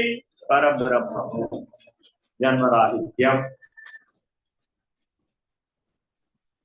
ఇందు బ్రహ్మదేవుడు మొదలగు బ్రాహ్మణాంతమగు భేదము కొంచెమైనను లేదు. కాబట్టి మనం రోజువారీ వ్యవహారంలో ఏం అలవాటు చేసుకోవాలి? భేద బుద్ధిని వదిలిపెట్టాలి. భేద బుద్ధి కనుక ఉన్నట్లయితే పునరావృత్తి తప్పదు. Very very important. మనం అందరం దేని దృష్ట్యా మనం జీవిస్తున్నాం? ఇప్పుడు దేని దృష్టిలో జీవిస్తాం? ఏమంటే మీరు మీ పక్కింటి వాళ్ళు ఒకళ్ళనా? కాదండి బాబు, వాళ్ళు వేరే, మేము వేరే. వాళ్ళు వేరే ఒట్లు, మేము వేరే ఒట్లు. వాళ్ళు వేరే జాతి, మేము వేరే జాతి. వాళ్ళు వేరే తెలివి, మేము వేరే తెలివి. వారి గోత్రం వేరే, మా గోత్రం వేరే. వారి కులం వేరే, మా కులం వేరే. వారి సంప్రదాయం వేరే, మా సంప్రదాయం వేరే. వారి ఆచారం వేరే, మా ఆచారం వేరే. వారి భోజనం వేరే, మా భోజనం వేరే. భేద బుద్ధి కలిగిన ప్రతి ఒక్కరూ ఏమవ్వాలి? పరమాత్మ యొక్క నిర్ణయం పునరావృత్తిలో అర్జున తప్పక మీరు పుట్టవలసి. ఫినిష్. అర్థమైందండి? వాళ్ళంటే కుదరదు, వీళ్ళంటే కుదరదు. రైట్, వచ్చే జన్మను వాళ్ళతోనే కలిసి జీవిస్తాం. అప్పుడు ఎవరికి కుదరకపోతుంది? ఈ జన్మలో కుదరలేదండి. ఈ జన్మలో ఎవరితో అయితే కుదరలేదని అంటున్నావో అవే లక్షణాలు కలిగిన వాళ్ళతో కలిసి జీవించే జన్మ ఇచ్చేస్తాడు ఉత్తర జన్మలో. అప్పుడు కుదురుతా కుదరరా? కుదురుతా కుదరరా? ఎవరి కోసం కుదురుతుంది? ఎవరి కోసం కుదురుతుంది? అర్థమైందా? అందుకని అది కుదరదు, ఇది కుదరదని అనమాక జీవితంలో ఎప్పుడూ కూడా. వాడు కుదరదు, వీడు కుదరదు, అది పనికిరాదు, ఇది పనికిరాదు. మా జాతి వేరే, మీ జాతి. ఓ రామరామ. ఆ బ్రహ్మ భవనాల్లోకి ఆఖరికి చతుర్ముఖ ప్రజాపతి దాకా వెళ్ళిన తర్వాత కూడా నీకు ప్రాబ్లం వస్తుంది. సత్యలోకం దాకా. ఎందుకంటే 14 లోకాలే కాదు కూడా. కాబట్టి నీ లక్ష్యం ఎప్పుడు ఏమై ఉండాలి? పరబ్రహ్మమే అయి ఉండాలి. దానికి సంబంధించిన 2 వాక్యాలు ఏంటి? సర్వం కల్విదం బ్రహ్మ నేహ నానాస్తి కించన. అబ్బో వాళ్ళతో కుదరదండి, వాళ్ళ ఆహార వ్యవహారాలు వేరే, మా ఆహార వ్యవహారం. అర్థమైందండి? కాబట్టి దానికి పరిష్కారం పరమాత్మ ఏం చెప్తాడు? ఓ చిటికి వేస్తాడు. మళ్ళీ ఏమన్నా అప్పుడు బెస్త వాళ్ళతో మాకు పనికి రాదన్నామండి, వాడు అసలే రోజు చేపలు తింటారండి మా పని. ఓహో అలాగా అన్నాడు. తర్వాత ఏం చేశాడు అంటే వెళ్ళి వాళ్ళతో పాటు కలిసి పుట్టి వాళ్ళతో ఆహారమే తింటూ జీవించేటటువంటి జన్మనిచ్చేది. అప్పుడేం చేస్తావు? అప్పుడు ఒప్పుకుంటావు? సహజమే, అయిపోతుంది. అందుకని ఈ సృష్టిలో నువ్వు ఎవరితో విభేదించవచ్చు? ఎవరితోనూ విభేదించరాదు. ఎందుకని? ఉన్నదంతా బ్రహ్మమే కదా, సర్వం కలిగిన. చాలా మంది చూడండి, వాళ్ళకి వ్యతిరేకమైనటువంటి మనుషులు కానీ ఇంకోరు కానీ వచ్చినప్పుడు తప్పు తిరుగుతుంది, అవునా కదా? మరి ఎందువల్ల? భేద బుద్ధి. కాబట్టి జాగ్రత్తగా మనం దానిని అధిగమించాలి. మీ అందరికీ ఓవర్ఫ్లో అయిపోయిందని ఇక్కడ సూచన చేస్తున్నారు. మీ అందరికీ బ్రేక్ అట. హరి ఓం.